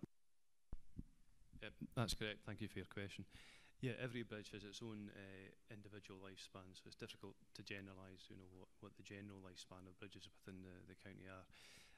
Yeah, they do vary quite considerably. The older masonry arches, obviously, they're much more durable than its modern equivalent, so these bridges tend to last much longer. Typically, you would expect a new bridge to last 120 years as its design life. Hopefully that helps answer the question. Councillor Duff. Just a point of information for Councillor Williamson. It's 1733 the bridge was built. Thank you. Thank you, Councillor Duff. Councillor Barrett. Thanks, Convener. On page 121, paragraph 2.28, there's reference to both the Old Perth Bridge and the Queen's Bridge. I was wondering if we could have an update on what the position is with regarding the assessment of the load-bearing ability of the footways supported by cantilever brackets on the Old Perth Bridge, and when we might be able to see some improvement to the footway surface there as a consequence, and also if there's anything they can tell us regarding the structural investigations that were carried out with regard to the Queensbridge and what the outcome of that was. Thank you, Councillor Barrett. Derek? Yep, thank you for your question. I'll deal with Queensbridge first. We're pleased to report that that's come back with full load capacity for its assessment. However, there is a risk of some minor cracking going forward, but that presents no risk to the public, I should mention. We'll cater for that by monitoring the bridge going forward and taking all action required. Queensbridge itself does need some tender loving care in the coming years. We are putting an OBC together for both Queens and Old Perth in that regard. It needs its footway planks could do with replacing. The whole deck needs waterproof, significant concrete repairs throughout. There's some scour work needing done underneath the bridge, and improvements to drainage across the bridge need to be looked at too. So that's a significant project which we are looking to take forward with an OBC, and we're currently in the early stages of preparing that OBC at the moment. With regards to Old Perth, pleased to announce that the main arches have passed to 26 tonnes. There's currently 7.5 tonne restriction on the bridge. We are looking to, with regards to the walkways, I should say, they are safe for pedestrian loading. We are looking to put some bollards on the edge of the footways this financial year, and that's to deter vehicles from mounting the footway. In addition to that, there are cracked slabs in the footway that require replacement. Officers are satisfied there's no risk to the public currently, but there are measures needed to safeguard the risk going forward, and that's what's planned. Together with those, we are looking to undertake, again, some tender loving care to Old Perth Bridge. It does require some grouting to the actual piers. The masonry skirts, etc. need attention. Some general repointing of the masonry is required, and the actual footway supporting structure itself needs fully overhauled and repainted. So again, substantial work's required there in the coming years. For both these projects, we'll be undertaking traffic modelling in the near future to ensure that the timing of those operations are carried out in a manner to reduce disruption to the public. But we understand there will be some disruption during those projects. Thanks very much for that. I appreciate it may be a minor issue, but I wasn't 100% sure what you were saying with regard to the improvement of the footway surface, which currently presents a fair number of trip hazards, particularly for older people. Yeah, we recognise that there's a need to do some of the footways fairly urgently. As part of the bollard project, we will be doing something at an interim measure with the footway surfacing this financial year. We don't want to do too much on the footways at this stage because there will be a further project coming later on, and the public might see that as kind of a waste of money to some regards. So there'll be an interim measure this financial year on that. Yep. That's really good news. Thank you. Councillor Lane. Thanks. It's 2.8 on page 113. It's just a couple of questions. We know that the process took a little time to firm itself up, but it just says current evidence indicates that the process is now working well and performance is improving. So you can maybe give us the evidence for that, please. And I was wondering the percentage of potholes, what percentage of potholes are reported by the inspections team, and what percentage of potholes are reported by members of the public through the service desk? I'm assuming Stuart would be the person for those. Thank you. Thank you, Councillor. Yeah, the current evidence indicates the process is now working well. That's in relation to the changed inspection process that we do. I would need to get these figures drawn off the system for you, but I can certainly do that and get that for you. In terms of, again, I'd need to get the actual figures, the percentage that our inspectors pick up and the percentage that are notified by the public, but I should be able to pull that off the system and get that for you and send out after the meeting. Thanks, but I think if you're going to make a statement that current evidence indicates that the process is now working well after it was not working well before, we could have had that evidence in front of us. I think, sort of Stuart will be able to give sort of the most up-to-date figures, but when I spoke to Stuart last week, the week before when we were sitting, we'd moved from the 18% to 21%, and we're currently, last week, sitting at 67% of first-time permanents being done on time, with the expectation that as we move through, sort of the rest of the year, that figure will continue to increase. That would be great if it does, but we may end up facing severe winter conditions again, and then the percentage will drop. But we'll just have to wait and see and monitor it. If if either of us could predict what will happen over the winter, we'd probably be very rich, Councillor Ling. But if you want to give your best guess. But joking apart, of course, it is weather dependent. There's no doubt about that. But I've been assured by Stuart that unless we have an absolutely horrific weather event this winter, then we'll continue to see improvement in that figure. I know you're as keen as I am to get to that 80%, and I can assure you it's right on my radar to get us there. Thank you very much for your question. Are there any other questions? Councillor Drysdale.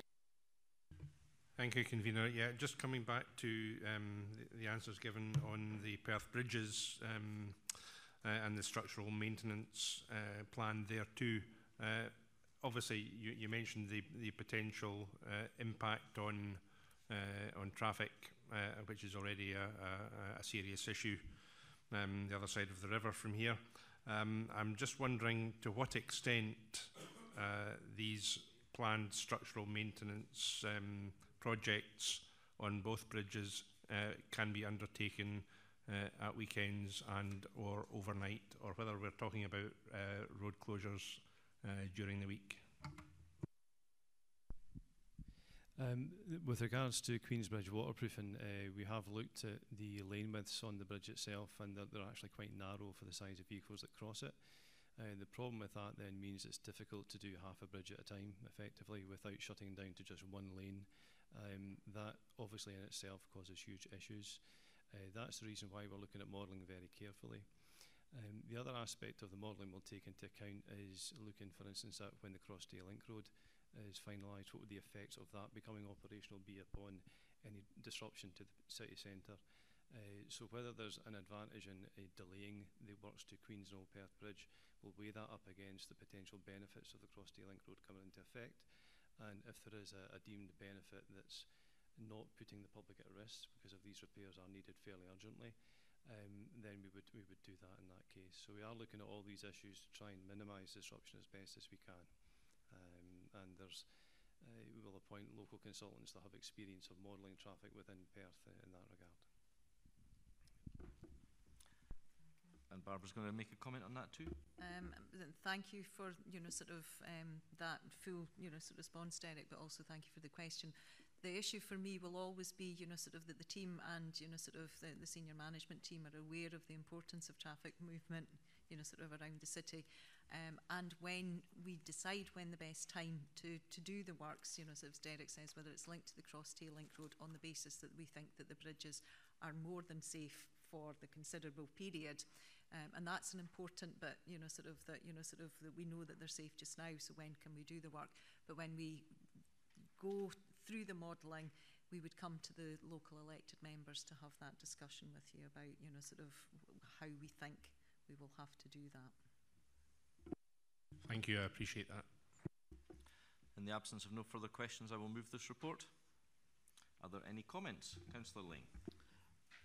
It is a small parochial thing, but I just want to show how officers in this council really can pursue things to the benefit for the purse of the council, as well as environmental issues. There's a bridge between the important wards of Strathtay and Blairgowrie in the Glens, which was damaged twice last year at Aikenhead at Wester Essendon. The officers, along with the police, pursued the insurances of the people who damaged the bridges, so that saved the public purse. So the bridge was repaired, not at the council expense.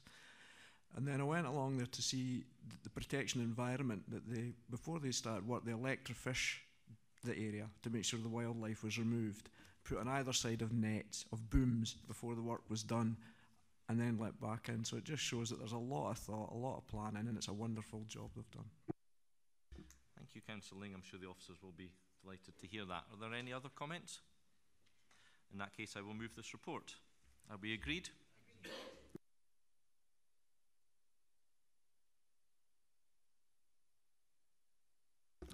That takes us on to paper number 9, which is the free festive parking. And I understand Hunter and Lee are here. Should members have any questions? Are there any questions on this paper? No. Oh, sorry. Councillor Williamson. Thank you, Convener. It's 1.2. I noticed that it's feedback from Perth Traders Association, and I wonder what the impact of having the free festive parking is within Perth City Centre and the wider Perth and Kinross area is having on other areas of Perth and Kinross, and whether we should be engaging more with the traders associations from other areas if possible, just to make sure we are pursuing the correct policy. I think it's a very valid point, Councillor Williamson. Lee, could you perhaps say something on that? Thank you, Councillor Williamson. We've spoken with the Perth Traders Association, and they're keen to start establishing those links to the other traders associations. So it's one of the things that their chairs are going to be progressing, and we will certainly look to gather feedback from those traders associations. So if anybody would like to pass any contact details of anybody they think would be relevant, we would be happy to pick that contact up with them. The reason I asked the question, I actually asked this at last year's committee meeting, so I'm just wondering why it's taken a year to move this forward. I'm afraid I can't answer that. Your memory is better than mine. Perhaps Barbara could comment. I think, sort of obviously, sort of the strength of the Perth Traders Association working with other traders associations is not in our gift, but equally, sort of the city centre team, sort of is 2 people. So there's a limited resource there to be able to take some of this forward, but we will pick it up and use the PTA to do that. Councillor Barrett. Thanks, Convener. I'm sure a number of us will have seen the adverts on television promoting Perth's excellent sort of retail offering. I just wondered after today's decision whether any of those adverts would be able to incorporate details of the free parking offer. Lee, perhaps, again? Yeah, we have already spoken to STV, and we have a specific campaign if it's approved today to go forward. We also have some print advertising and some social media videos as well, based on feedback from social media from visitors and also from businesses for last year. So that will be ready to be launched today. That's really good. Are there any other questions? Okay, I will move the report. Do we have any comments on the report? Councillor McCall. Very simply, I just think this is an excellent idea, not only to encourage people into the town centres, because I see that Creef is also included in this, but at this time of year when everybody's looking at Christmas presents and the cost to the family, I think it's an excellent project that we actually have something that just keeps a little extra pennies in people's pockets at this time of year. So I commend it. Councillor Bailey. Thank you, Convener. I said similar last year, and I'll repeat it, although I think we should go ahead with this. I think it's a pity that we're not able to put a few extra pennies in the pocket of public transport users. It feels like the council spends 11 months of the year supporting and encouraging sustainable transport methods, and then at Christmas we perform this kind of a U-turn. But as I say, I think it should go ahead because for the reasons stated by colleagues and stated in the report. Thank you. Thank you, Councillor Bailey. Are there any other comments? Sorry, could I just answer that? Sorry, Councillor Bailey, we have a plan which will be launching from the Christmas light switch on, running for every weekend, to reward people using the My Rewards programme who travel by park and ride. So we're working on a programme for that to offer something for smarter choices, smarter places travelling. We also are in detailed talks with the public transport organisation to link with the My Rewards programme, which will be able to reward people for travelling by public and sustainable transport, and we're looking at further developments on that. So we hope that whilst we won't be able to do anything for this year, we will hopefully be able to offer a similar promotion for next year. In the absence of any further comments, are we happy to agree this report? Thank you.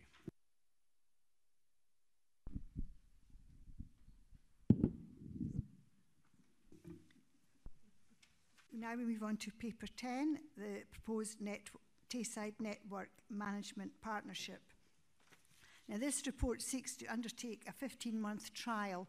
Please note the word used is 15-month trial and collaboration of roads network. We have a very good example of collaboration already with the street lighting partnership. So I ask, are there any questions on this report? Councillor Donaldson. Thank you. Could I just ask with this report, and this is quite a major development, but what degree of consultation and collaboration has there been with Transport Scotland and with Bear Scotland, both Bear Northwest and Bear Northeast, because I can't see them referred to at any point in either this paper or in relation to the partnership agreement. Keith's going to answer these questions. Thank you, Councillor Donaldson. I may bring in Chick Haggart to give some supplementary comments on this one, but this is principally about the network within towns and cities, as opposed to the major regional networks, which is more the domain of Transport Scotland and Bear Scotland. Maybe pass it across to Chick, who might be able to supplement that answer. Thank you, Councillor. Yes, to be blunt, the trunk road network, as hopefully people will know, is managed by Transport Scotland through their agents, Bear, Amy, and so on. We have no jurisdiction over the trunk road network, and equally, the trunk road operators have no jurisdiction over our local road network. This is a trial of a collaboration between Angus Council, Dundee City Council and Perth Kinross Council. It deals solely with the local road network, however. I just follow up. And clearly Perth and Kinross is going to be the lead partner in this on network management. And it's going to cover a large area from Loch Earn, Braco, all the way up the Angus Glens to Northam and Trowes. But with this partnership, do you see it in any way that it might change the relationship with Bear Scotland and Transport Scotland? Because I think it's an opportunity, to achieve greater integration. It's not as if you've got one road system that's under our aegis and another under their aegis. There's clearly a connectivity. Absolutely. I would like to think that when this collaboration comes forward and develops, then we would hopefully continue to build on the relationships that we have with the trunk road operators and help to integrate them both, because clearly there are locations within our area, and obviously Crieff is the major one, where the trunk road runs right through the centre of the town, and that does provide certain challenges. So yeah, hopefully we'll see improvements there also. Let's hope so. Thank you. Barbara wishes to add something to what Chick said. And it is just to add to that, sort of obviously Jim Valentine, sort of is the lead for the National Transport Strategy Group. So we can feed some of those comments back to him as well for you, Councillor Donaldson, because that's obviously, sort of the relationship between local authorities and how we manage our network and Transport Scotland as the 33rd transport network controller. I think you wish to ask a question. Thank you. I can understand this is for resilience and expertise across the three areas. I think that's a good idea. I was just wondering, can you remind me if is this costing the Perth Kinross Council any more money, or is it saving any money, or is it cost neutral? Yeah, thanks, Councillor Lang. There's a very small cost consideration in terms of some additional responsibilities for one of our members of staff who's taking the lead. It's a matter of a couple of £1,000, Councillor Lang. One of the things we want to look at as we progress this activity is what opportunities for savings and efficiencies there would be. So we would like to think that would be at very least offset by the activities that we're carrying forward. More questions? If there are no more questions, I will move the report. Any comment? Just happy to second you, Vice Convener, and that's why we're having the trial. We'll find out what the pluses and minuses are, and we'll find out what the potential savings are. Councillor Lane. Yeah. I think I'll look forward to seeing a full and frank report, and we can make a judgment when we see the results of the pilot. Thanks. Very much. We now move on to paper 12. And we shall Councillor Forbes leaves the room. Hope he returns.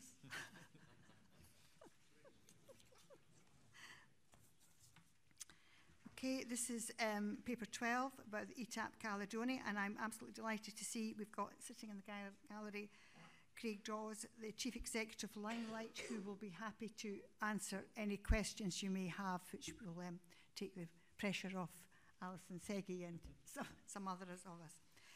The Etape, as we know, has been well established, and it's run in Highland Perthshire for some years and has been managed by IMG. And for this year, we have a new team operating it called Limelight. Etape will be, I think the point to make is it will be run exactly the same routes. This is not about changing roads or anything, it's just the operation of the event. So can I ask if there are any questions on this report? Thanks, Convener. Ask Mr. Dawes to come up to the microphone, so he might be the one who's going to answer the questions. We also have Alison Seggy who can answer questions also. Thanks, Vice Convener. I think my question is mainly for the officers. Limelight Sports are new to at least supporting some of our events.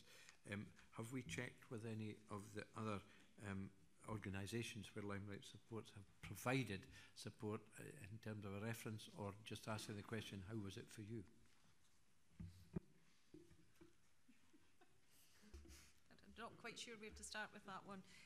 Yes, when we've looked at feedback, sort of from these events, which is generally very positive, but the issue is also in relation to the due diligence that IMG, sort of have put into their relationship with Limelight, and the reassurance that they have provided to us, sort of about the competency of the new organiser. I think perhaps we should maybe delighted we've done due diligence, or we've got it. Thank you. Maybe we should let Craig tell us something about the background, which might be quite helpful. Yes, thank you all.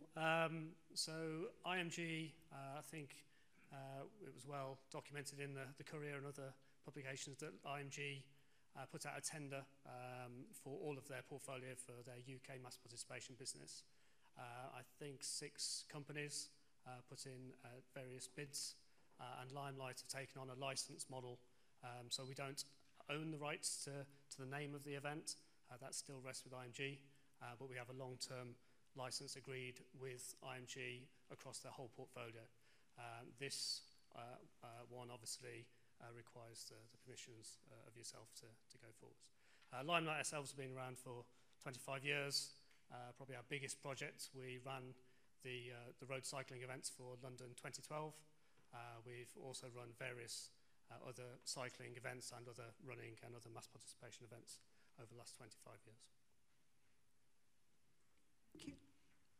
Any other questions from Councillor Duff? Hello, Craig. Nice to see you again. When we had our discussion earlier, obviously quite a frank exchange about the positive and negative sides of the event, and how to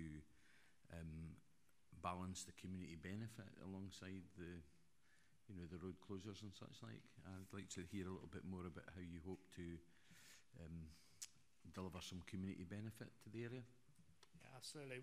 We've been in listening mode, I think, is fair to say, for the last 2 months or so since we got appointed by IMG.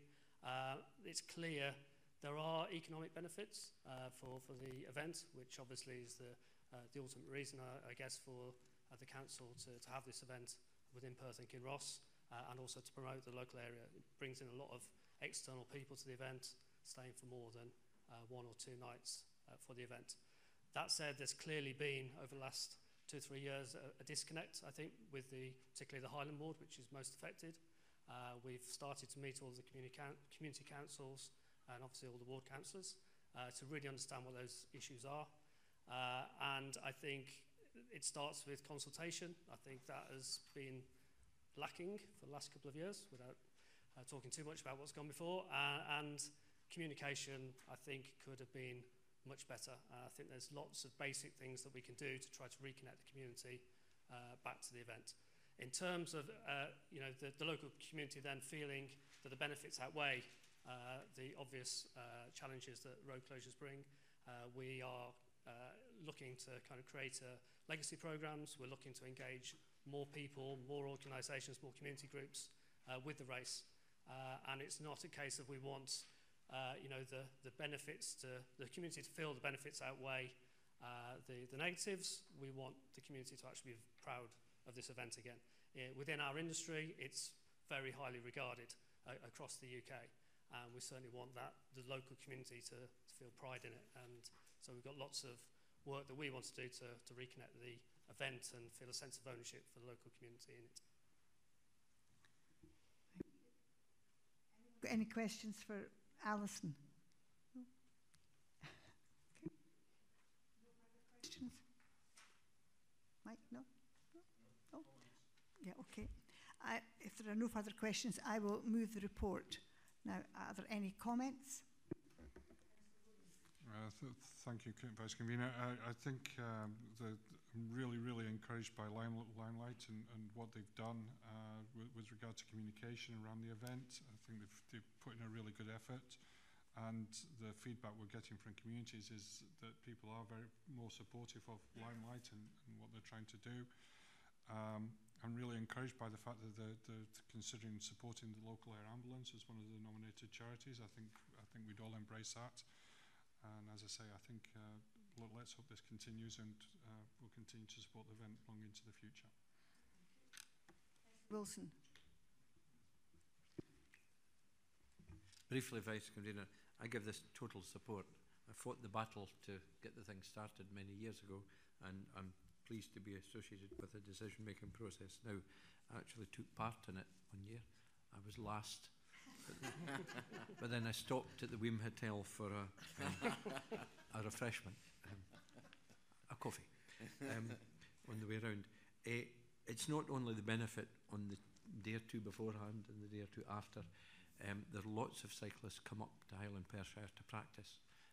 They live in either Aberfeldy or Pitlochry, and the benefit is throughout the year. And I think that it's something we should be supporting. Cycling is, just since I'm here for Councillor Simpson, I'm bound to say this, is one of the best things you can possibly do. And this is my wholehearted support. Happy to agree the report. Thank you very much, Kay, for coming along to answer questions. Thank you. Okay, we get Councillor Forbes back. He's left the building completely. Would it be possible for a comfort break? Okay, we can. I will exercise my right for my next 2 minutes. You can have a 5-minute comfort break. Right, folks, I think we might just make a start again. Councillor Donaldson. Oh, Councillor Wilson. Where's Councillor Wilson gone?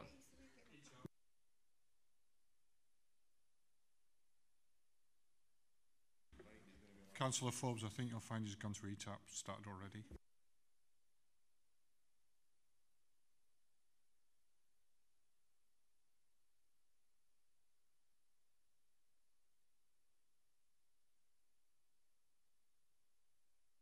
Yeah.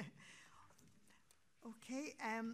This is the North Inch Golf Course has been the subject of many committee meetings, and usually because it's been in a poor state or something wrong, looking for funding. But this is actually a good news story about, and we have got the annual report for 2017-2018. We have with us Neil, who's going to answer any questions members might have. So I will open it up to questions for Neil. Neil, if you want to, you're here, okay. Any questions on this report? Councillor McCall. It seems slightly unfair to ask a question on the performance report, considering everything's brilliant.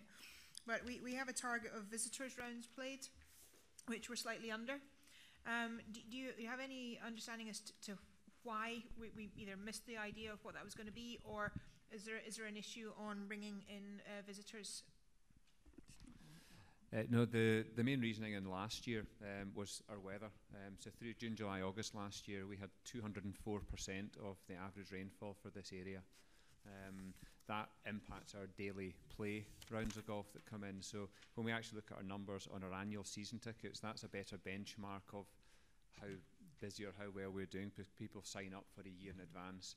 our daily play is very much dictated by the weather. June, July, August would be part of our busiest time of the year, and that was impacted through the rainfall. So were it not to be the same, I think we would have quite comfortably met our target there. That's wonderful. Thank you. Councillor Drysdale. Thank you, Convener. Vice Convener, apologies. Yeah, two questions. One, I wondered, given the challenge, the ongoing challenge to attract visitors, to what extent, if any, are we going to be able to use the Solheim Cup to attract people that are perhaps visiting the area for that tournament to come into Perth to play? Has that been investigated? Is question one. And question two, I note with pleasure that there is a windfall recovery of VAT from previous years as a result of a court case down south. And I wondered if the benefit to the council of that has been quantified at this point in time. In the first question, in relation to, thank you for the question, in relation to Solheim Cup, then yes, we are planning quite a lot. I did have a little speech I was going to make first. Well, if you are more than happy after you answer this question to... I can do that. Yeah, it was just yes, a little update yes, on that. But absolutely, Solheim Cup, with us being the North Inch Golf Course, is the only public municipal course within Perth and Kinross. So we very much have a lot of plans in the pipeline at the moment, working closely with the North Inch Golf Course user group at different events. So one we have already planned is we're holding a hickory golf event during the week of the Solheim Cup, where using the old-fashioned wooden clubs to highlight both the historic nature of the North Inch, being one of the world's oldest golf courses, but very much with the key sort of things they're looking for in Solheim Cup is to try to develop golf as much more of a family sport. It's one of very few intergenerational sports where whether you're, regardless of age, gender and ability, you can play together as a family. So we're very much looking at trying to develop that and to use the Solheim Cup brand behind that as something we are able to do much more so than we were with Ryder Cup. As for the VAT windfall, we have the council have a claim in at the moment. I think we're still to hear back as to exactly what that is and how it's progressing. But I know there are other local authorities have already had reclaims back. But as far as I'm aware, we're still awaiting to hear what is what's coming back and if that's coming back. Are you able to say what the claim is? I don't have those exact figures. We supplied usage figures to Revenues team. I would be able to find out what that would potentially be. It's the Revenues team and Craig Robertson that have been looking and putting the claim in, but I should be able to find out what that could be and could supply the numbers to you. I did actually say that I would allow you to introduce the report, so if you wish to add any more, you're more than willing. I'm happy to let you do it. Really, I'll do it very briefly because I know, again, you have a very busy schedule today. So I'm just going to highlight 2 or 3 of the sort of performance indicators that we had and to explain the reasoning behind. So our income last year increased from 79,123 to 82,454. This is an increase of 4%, and although it was slightly behind our targeted figure of 84,900, this came back to my earlier answer on the wet summer that's impacted on the play. This has been sort of reflected how much the weather did affect that by this year's numbers, where we're currently tracking about 25% ahead of last year on our income, with a much better summer that we've had this year. The other things that have really turned around at the golf course is the condition of the golf course really was the main thing, and one of our performance indicators is to try and maintain an 80% plus satisfaction level on the golf course condition. And once again last year we achieved an 87% satisfaction through our annual user survey that we put out to all the golfers who play the golf course. Our season ticket numbers increased by 42 last year, from 292 to 334. That, over the period that the business plan has been running, equates to a 90% increase in annual season ticket holders, and we have just of last week passed the 100% increase from where we were 3 years ago. which again is further testament to the conditioning of the golf course that people want to come and play it. Our volunteer group is a massive part of the golf course business and helps us move forward. We have a group of volunteers who help with golf course maintenance tasks. This is going to be further improved going forwards now that we've brought the maintenance of the golf course back in-house. This is something that's been contracted out, I think, since about 1997. This gives us more capacity and allows us to work much closer with the volunteer group and allows us to do many works that would have previously had a cost implication to that. Solheim Cup being at Gleneagles is something again that we're going to really be growing on and pushing to try and develop the game out to the local market, families, children, to try and grow that more. And that was just a brief summary, because I know you're very tight on time. So again, happy for any more questions. Thank you very much for Neil. That is really a good news story and has actually given us a real idea of the progress that has been made. Any further questions? Councillor Barrett. Thanks, Vice Convener. Okay, sorry. On you go. Sure. Right. I wanted to ask a question with regard to the engagement activity that there has been with the Perth Artisans Golf Club and the proposed trial of moving the starting holes and reordering the course. The report also says in the first bullet in 1.10 that there has been some community consultation involved on that subject. I'm aware that there was around about a year ago a meeting with local members to discuss that, but I wasn't aware that there'd been any wider consultation with the community.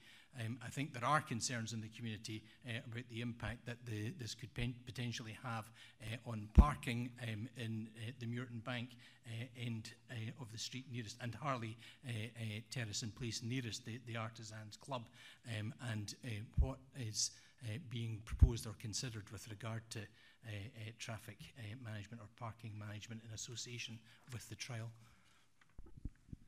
Thank you for the question, Councillor Barrett.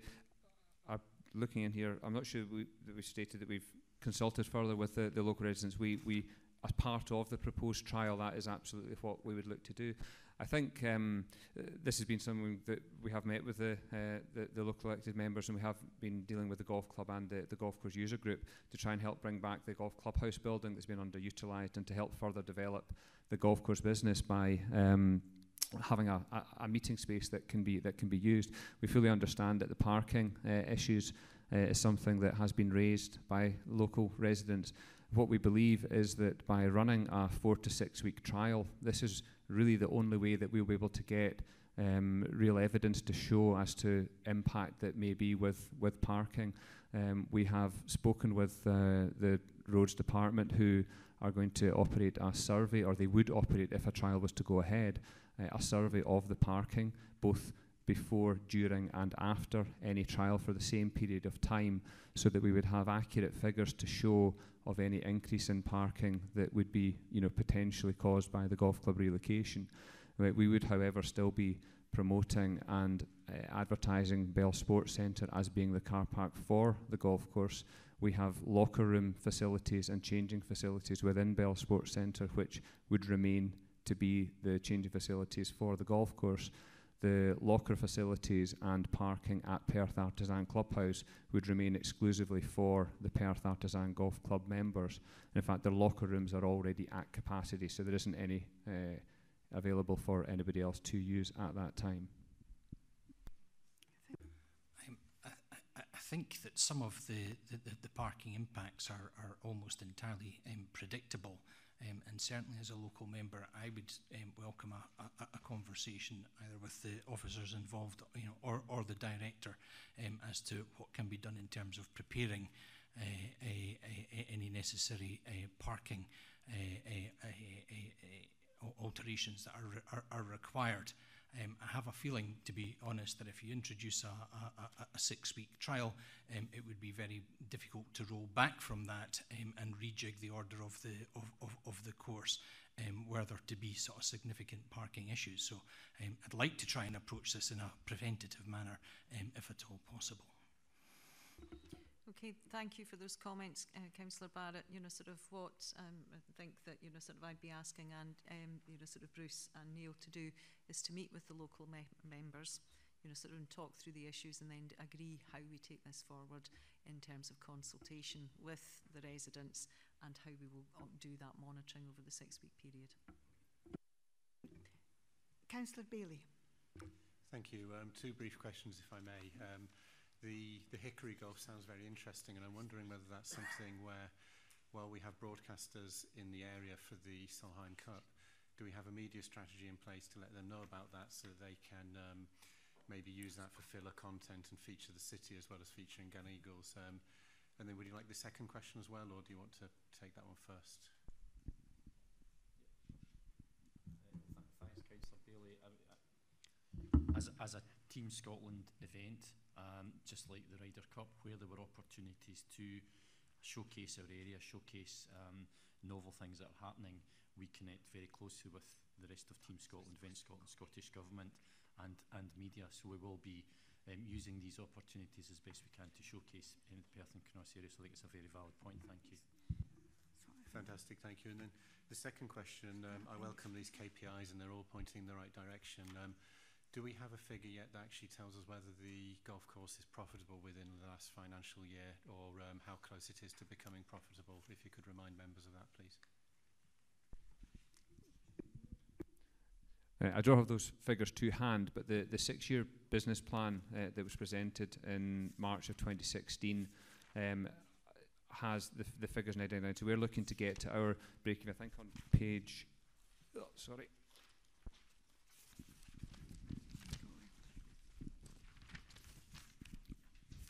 Yeah, on page 210 or page 17 of the report, under our financial performance, we explain that over the course of the 6 years, we aim to reach a level. The golf course is still subsidised and will still be subsidised, but the level of subsidy is to be reduced to a figure of £40,000 or below, which would be the cost that we anticipate to maintain the golf course as a parkland facility. So the business plan gradually brings down year on year to the 21-22 to get to reach that figure. And we are each year, we're bringing our subsidy down each year. I think this year, the latest kind of projection at the moment is for us to get to somewhere around about an £80,000 deficit, which would be £40,000 away from where we were, which is coming down by approximately £20,000 each year from where it was when we started the project a few years ago. Thank you. Thanks.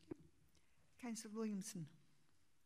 Thank you, Vice Convener. I think this is a really, really good report, considering where the golf course was in 2016 when we first invested in the golf course. So I think it's a tremendous report. I think Niall's team has done an excellent job, considering the golf course is on a floodplain, and I know how difficult it is to maintain a golf course on a floodplain. I think most of the time it can seem at times it could be a timber yard, but to achieve an 80% satisfaction rate is great. My point is on page 195 where you mentioned about looking at sharing resources with such as specialised maintenance equipment with other golf courses, and I was wondering what form that might take, and whether you should consider actually extending that to include materials as well, to try and get the best discount on prices and maximise the discounts, etc. Yeah, thank you for the question, Councillor Williamson. This is something that we started investigating a few years ago, but with the golf course maintenance being contracted out, it wasn't something that we were in a position to be able to take forwards. Since April of this year, with the team being back in-house and us now having machinery ourselves, this is something that we can now further explore.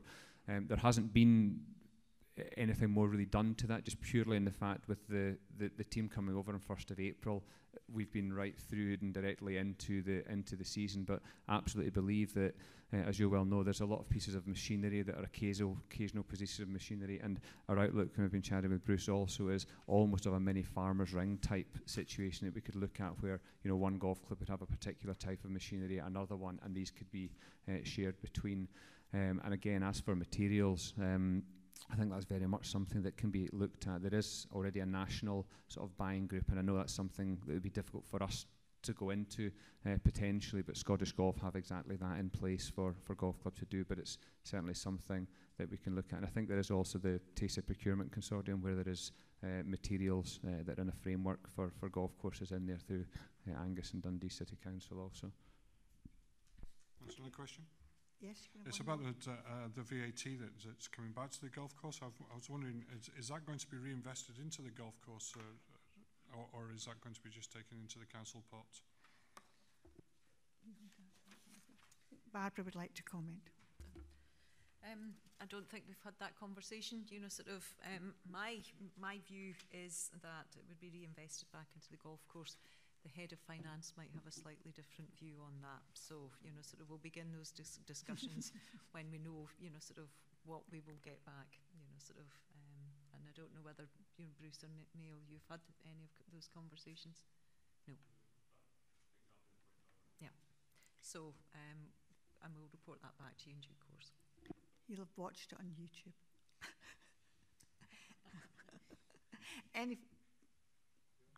No, but it's just any more questions? All asked questions? Well, there are no more questions. Oh, sorry, no, Grant's desperate to make a comment. It's just, can't wait. If you're happy, we will agree this report. I will now open up for comments. Councillor Lane. Thanks very much. I'd lost where we were on comments or questions. It's been quite a long morning. This is one of the decisions that I think any of us who were in the last council of all groups that sat on the Environment Committee, we discussed unpalatable things with this golf course, and it's evident that we've made the right decision. Everybody, it was unanimous, so all members made the right decision here. We're not only, it's down to Niall and his team. It's not only just the fact that he's managing to grow the business with diversification, etc. He's managing to grow it in the face of golf taking a downturn over the country. Memberships are struggling everywhere else, and yet he and our boss managing to grow the golf offer and usage at North Inch. It's fantastic, and it's great to see that the number of volunteer days, because most golf courses now are relying on committee members doing stuff for nothing, Kinross, and I can see that you've managed to grow it by 69%. So it's one of the best reports that's come forward. It's great for Perth. It's great for Perth and Kinross, and I just want to thank Niall and his team for what they're doing. Further, I have been corrected. I asked if we would agree the report. I should have asked to move the report. So are you happy to move this report? And corrected me. Any other comments? Councillor Barrett, yeah. You could mark this as a red letter day, as I say. I agree with Grant. I think yesterday, and I can't remember who it was, and I don't want to point the finger of blame, but somebody said yesterday at the budget briefing that they couldn't think of one example of where the council could demonstrate its entrepreneurship.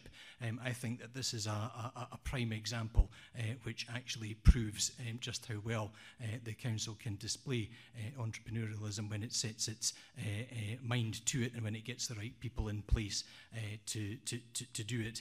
I noticed from the report that we discussed earlier in the day on the Greenspace assets that the expenditure on the golf course was running at 114,000 and the income is 82. So certainly it would be my ambition that any VAT clawback is set to reduce the deficit that the golf course operates.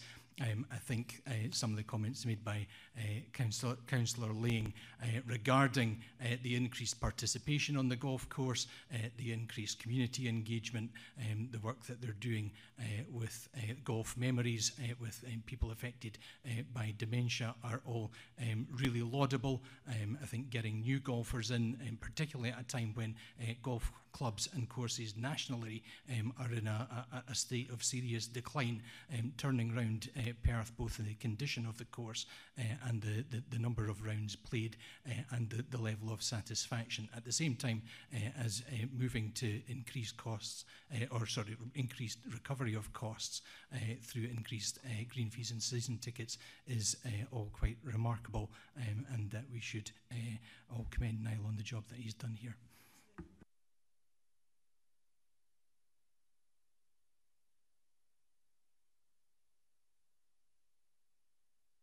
thank you very much for the comments, and we wish every success to the North Inch Golf Club. And thank you very much, Neil, for your help today. Thank you. Thank you, members. Now that takes us on to item 14. This is a paper to divert a right-of-way in a core path to accommodate a rail crossing at Blackford. Always a contentious matter, moving a right-of-way, especially as a core path. But if memory serves me correctly, almost everyone has declared some interest in this matter. So I'm not sure where we go with this one, but can I ask any questions on the report?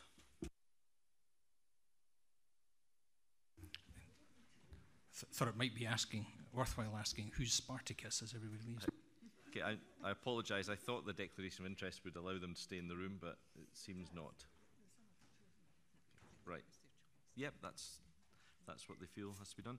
Are there any questions on this report?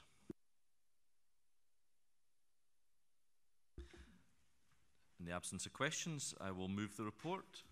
And can I ask if there are any comments on this report? Councillor Reid.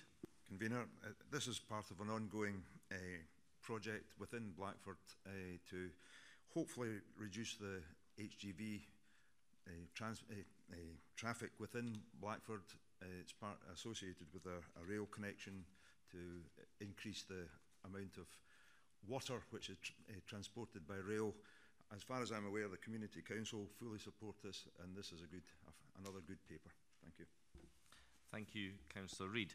In that case, are we happy to agree this paper? Thank you very much. Can we have the other members back in, please? We'll just wait for a minute while everyone gets their seats back. Convener, while we're waiting for everyone to take their seats, could I ask in terms of a point of order whether it's possible to move items 15 to 20 in a winner if there was nobody going to propose any amendments to any of those papers? Thank you, Councillor Barrett. Unfortunately, no. We did have this conversation at last E&I committee meeting. I will get them through them quickly, and I am aware that at least one member wants to comment on one of the papers, so we'll, if everyone's back, I think we're all here. Councillor Gray and Councillor Barnacle were still waiting. Does anyone know if Councillor Gray's returning? He's gone. Right, okay, thank you. Thank you, members. Then let's move on then to item number 50. This is the speed limit in Abernyte. Are there any comments on this paper? Can we agree the paper? Item number 16, Gauls of Murthly. Are there any comments on this paper? Can we agree the paper? Item number 17, Crook of Devon. Are there any comments on this paper? Can we agree the paper? Item number 18, are there any comments on this paper? Can we agree the paper? Item number 19, waiting restriction Tay Street, Perth. Are there any comments on this paper? Can we agree this paper? Item number 20, amendments to list of public roads. Are there any comments on this paper? Councillor Jarvis. Yes, I would just like to welcome the one in Lunkerty. It's quite an extensive area, and it's an area where the residents have always been a wee bit nervous because this road was listed as private. I think it was due to an oversight in the past, so they'll now be able to be much happier. So thanks very much. Appreciate the Thank paper. you, Councillor Jarvis. We like happy constituents. That brings the meeting to a close. I would have liked to thank all the officers, but as there is only one remaining, I will thank Chick for his contribution. Can I thank all members for their questions today? And can I just say happy birthday to our Executive Director, Barbara Renton, who gave up her birthday to come to the committee meeting.